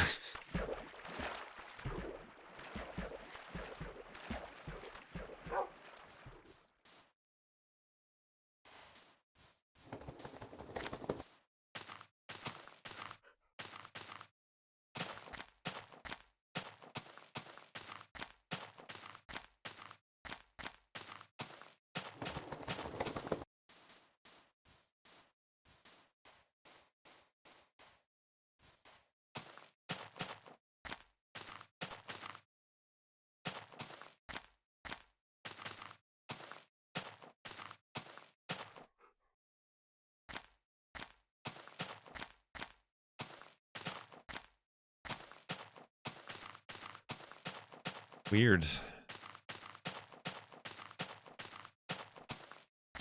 Always think of the one Breaking Bad episode where you can see the camera and cameraman in the shot. I don't remember that. I must have noticed it, but I don't remember. I watched that show so long ago, I don't remember much from it.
Try again. We'll piece this puzzle together.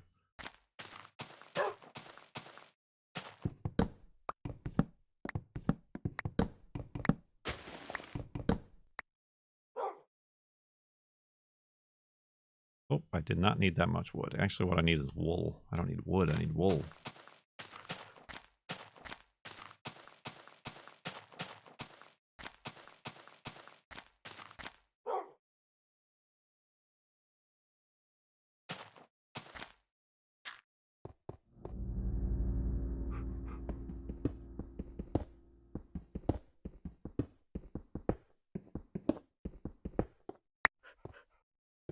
Did you like the catering show?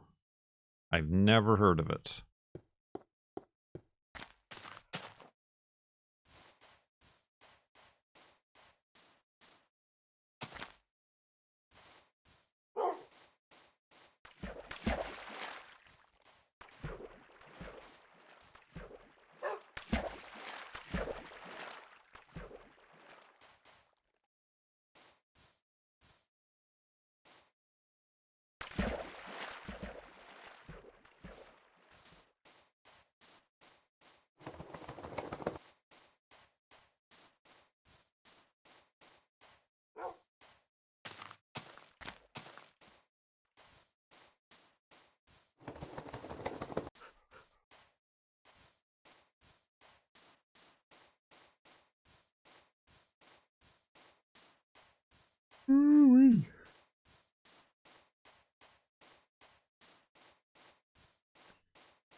Never heard of it.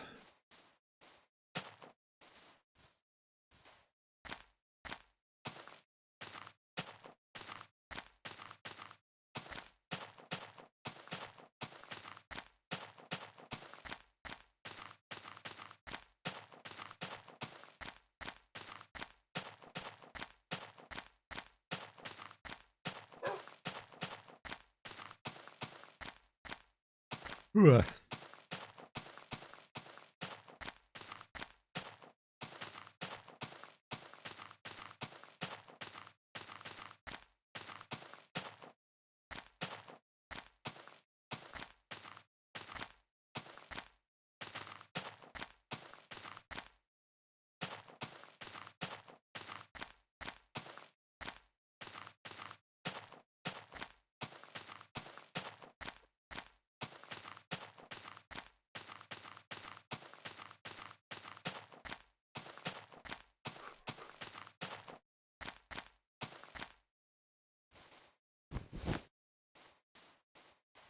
Ooh.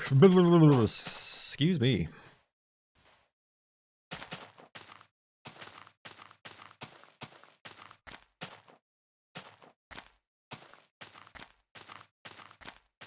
Quick, talk about food. We've run out of things to talk about and chat is dead.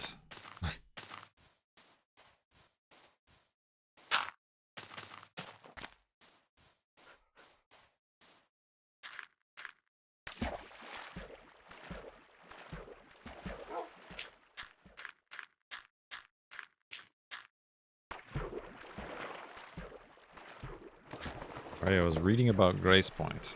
Is it just the same exact story?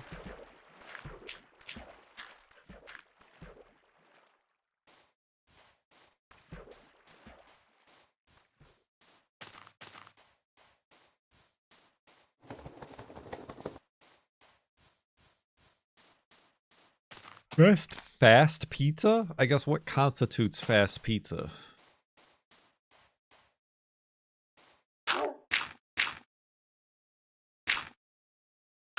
Also, not a sponsor, but an employer. I think right now, at least in my area, Whole Foods is like doing that 50% off all the frozen pizzas. That used to be a good way to stock up on gluten-free pizza at half off. But I don't have Prime anymore. Who's this? Go away.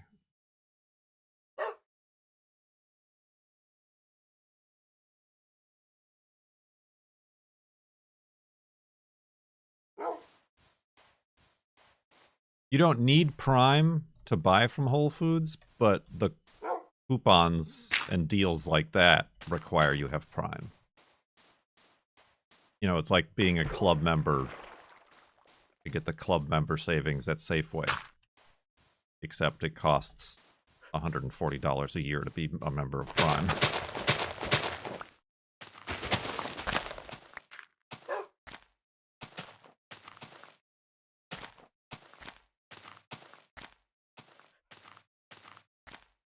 Light that sheep on fire.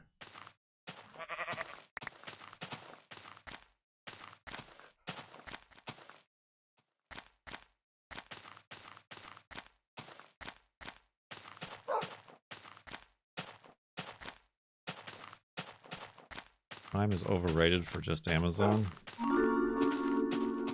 An anonymous user They gifted a agree. tier 1 sub to Nitrixney. Thank you, anonymous user, who made yourself not so anonymous after the fact. Pallet hands. Right, no, I've been off the Prime. I quit cold turkey since April.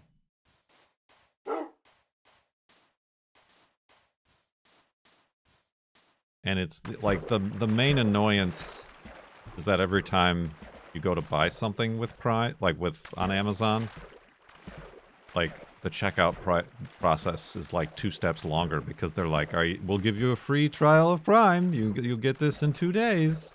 Are you sure? And then when you check out, they actually choose the paid shipping option, so you have to like manually select the free shipping option.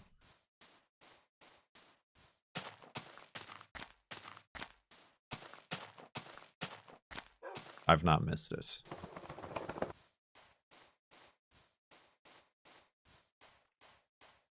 I guess the only thing I missed is my Prime sub, because I can no longer give it ephedrine.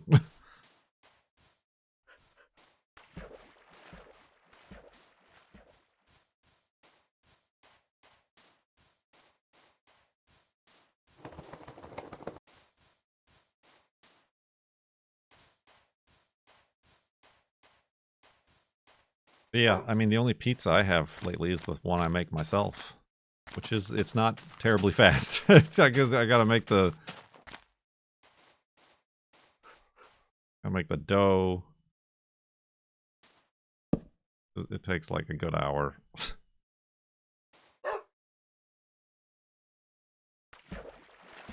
Whoops, I hit F.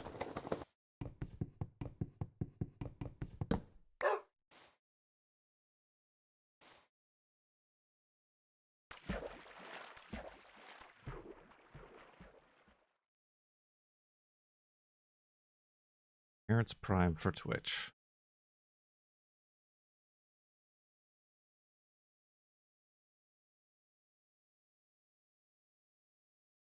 I mean, the girlfriend has Prime, but she's got a student discount.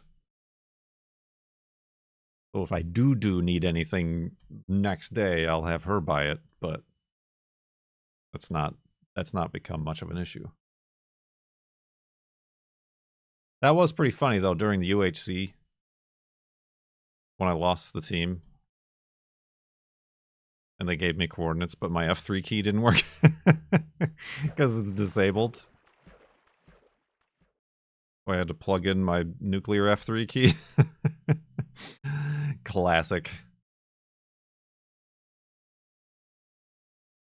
No, you can't share a student account. You can share a normal Prime account, but you can't share a student account.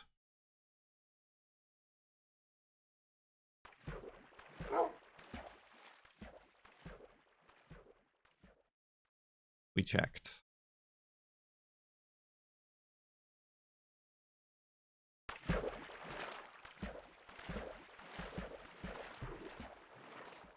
They're not going to let two people get away with getting a half off Prime account, are they?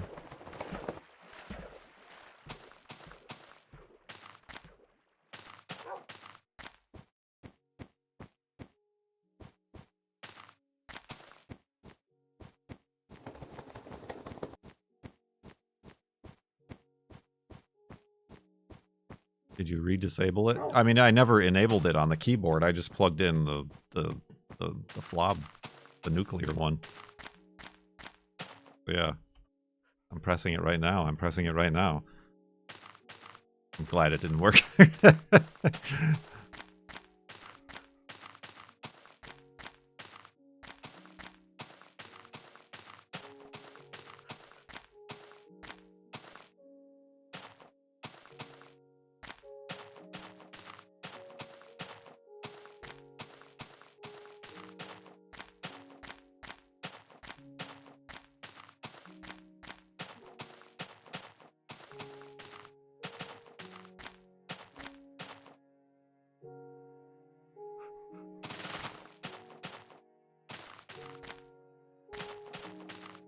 And like, if there is something, like you want to take advantage of the Prime Day deals, then you can just sign up for the 7-day free trial, and you'll get all the Prime Day deals, and then you can just cancel it.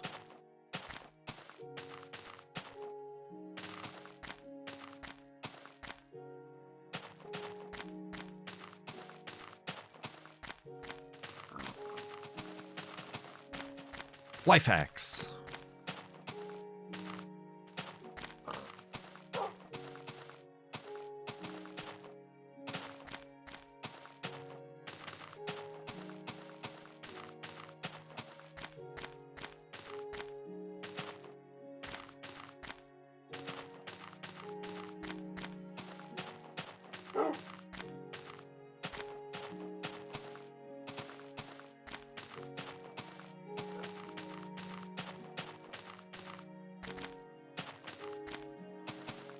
Yeah, I guess I'm just kind of waiting for holiday sales.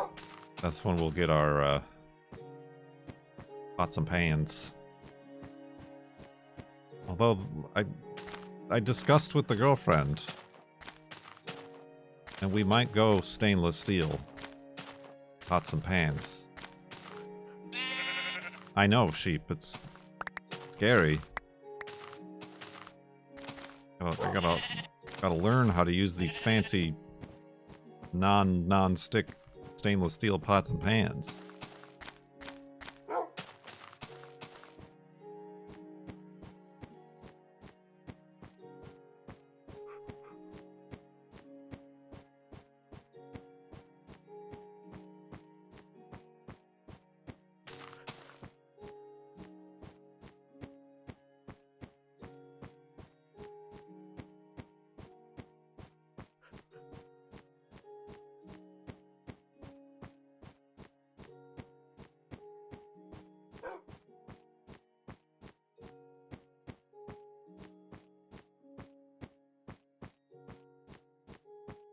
Trader Joe's is too bright. It's too optically bright in those stores for me. I don't like it. Hello, Mr. Marbles.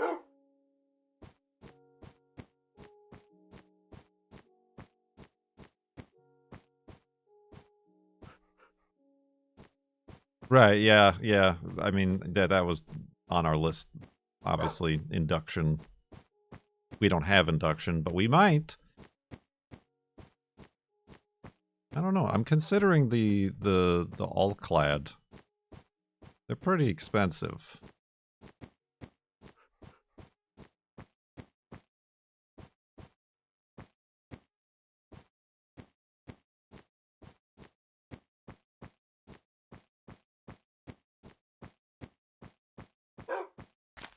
I just have to decide what we need. I might get like a smaller set. And then just get like one nicer big non-stick pan.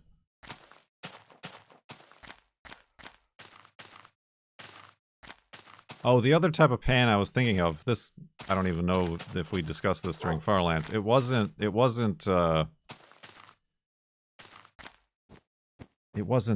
adonized. It was shoot, I've forgotten again. High carbon? Carbon steel? Carbon steel. Carbon steel is the other, like, kind of newfangled pan material.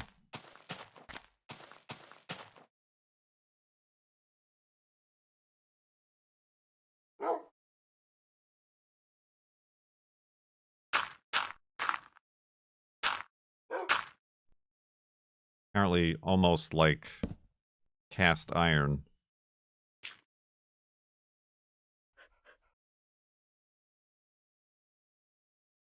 But it's also very expensive and heavy, and you have to make sure it's seasoned like cast iron.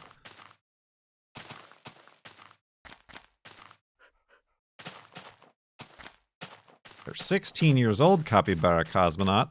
Well, now that is an endorsement I can get behind.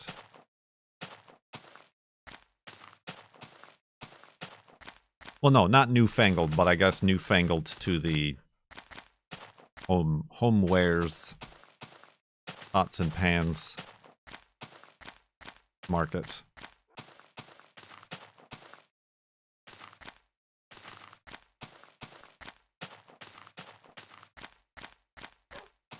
And now they can drive. I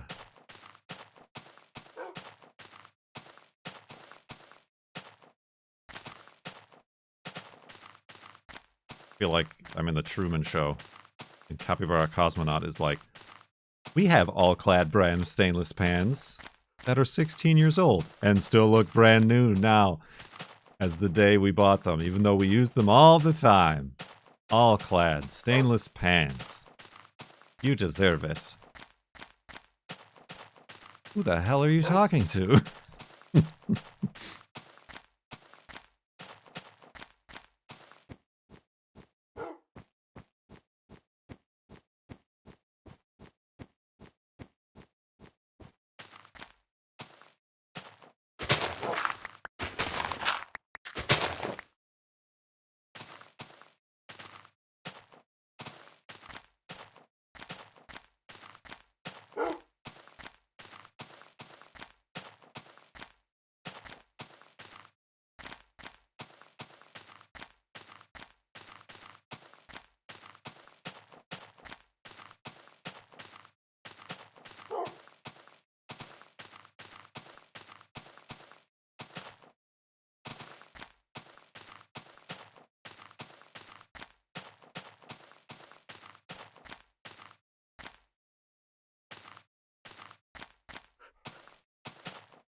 Pow, right on target.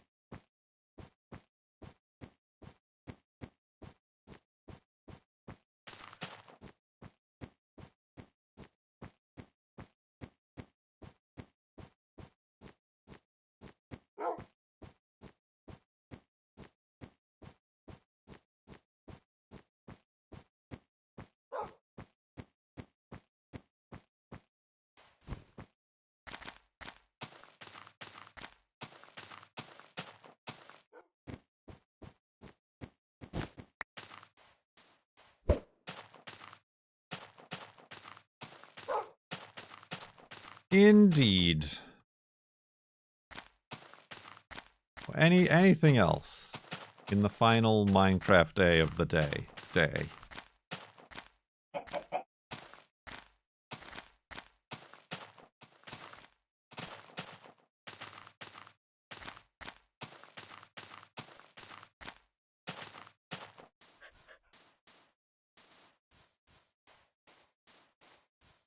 Any new ads flying around?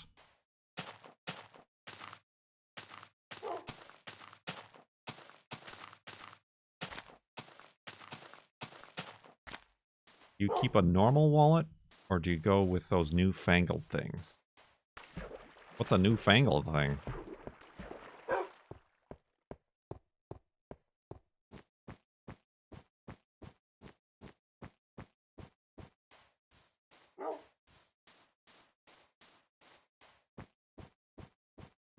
Plastic credit card holder, basically. Oh, I don't see how people can hold those in their pants. Like those metal ones that you like slide your cards up out of, that like all these YouTubers are getting sponsorships for.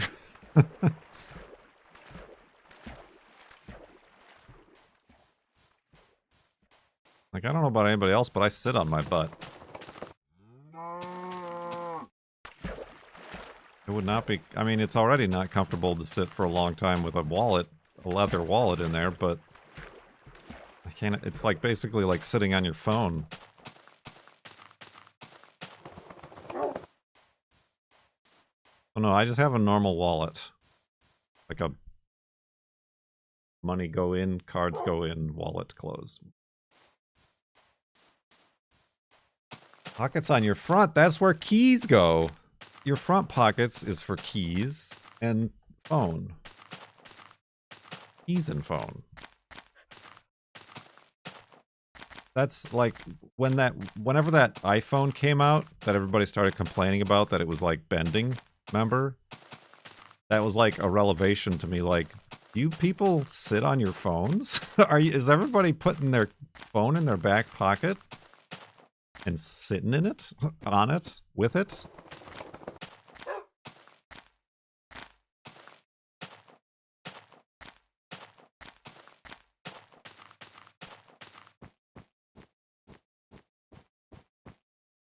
Right, true. That I was incorrect because people were just putting them in their front or back pockets in their skinny jeans, and it was just bending like that. So people, yeah, true. I was incorrect. People weren't just sitting on their phones.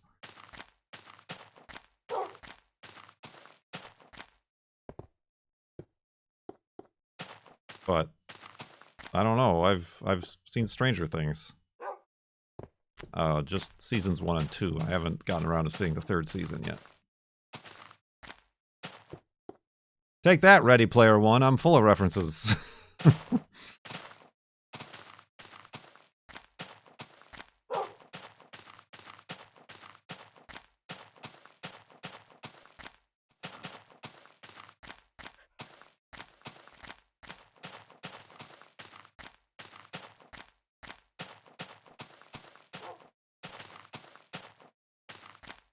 You know what messed me up was learning men just sit on their wallets all the time. True. That's why we have bad backs. My wallet is as slim as I can get it. Like, I can tell if I have too many, like, money bills in there. Men do be sitting.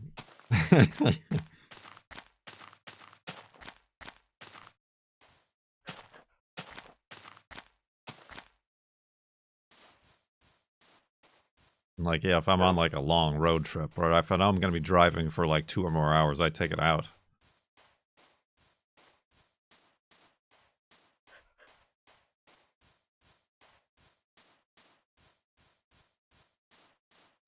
The place I used to buy my fancy expensive jeans from, must have missed me as a customer because they gave me like a $20 credit, and I almost bought like a wallet, a leather wallet, but not like the foldy kind. They just have like the card holder. But instead, I priced it just right where I bought a t-shirt for free. Because the t-shirt was like $13, and then plus tax and shipping made it $20, so I paid nothing. Thanks. Thanks for the coupon, jerks. Free t-shirt.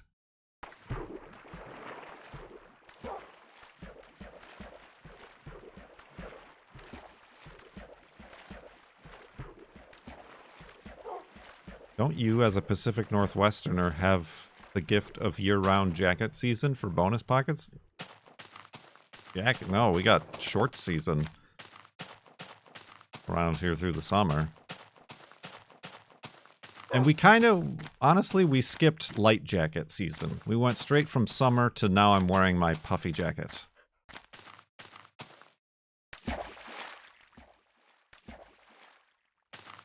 But yeah, now my phone is going in like, you know, this pocket instead of my pants pocket.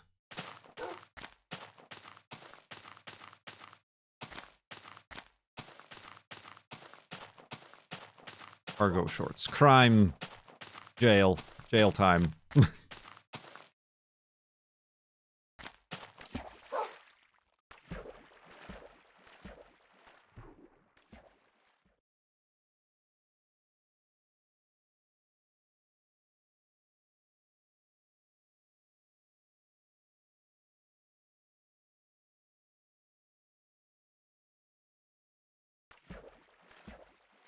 Yeah, I mean, like I said, I gotta figure out a way to cover some of the plants in the garden because it's gonna get below freezing. I don't think tonight. I think like tomorrow night and the night after. My TeePublic link is broken. Quick, somebody type exclamation point shirts.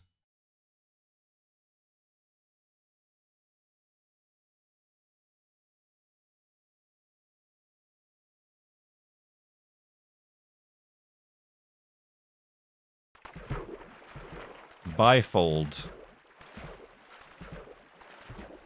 Yeah, trifold is too many folds. That's too thick.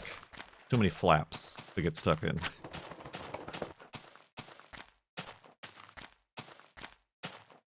Not redirecting properly. Not even that one?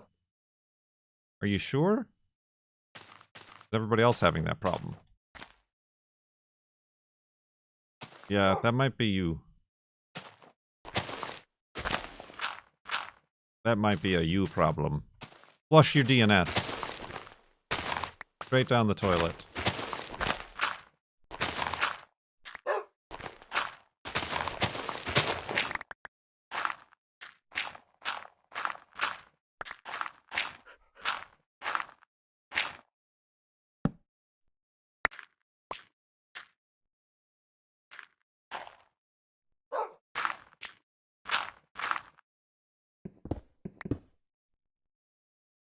Yeah, I mean, I guess if you're on a VPN, I don't know what sort of shenanigans happen with that.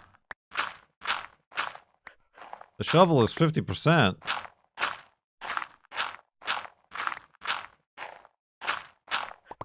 A good way to get more views on that link. Well, unfortunately, views don't matter. It's buying t-shirts that matter on that link. So if you're like constantly checking out multiple times, that might help me.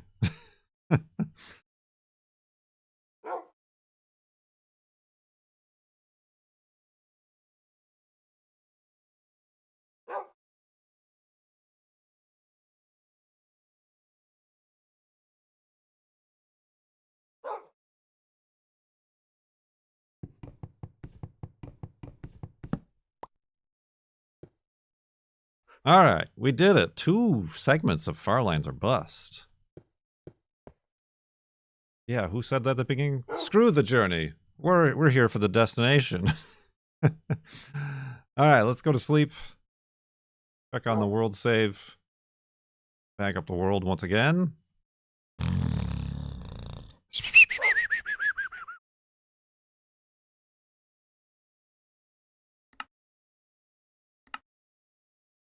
$54,911 point something 6 megabytes.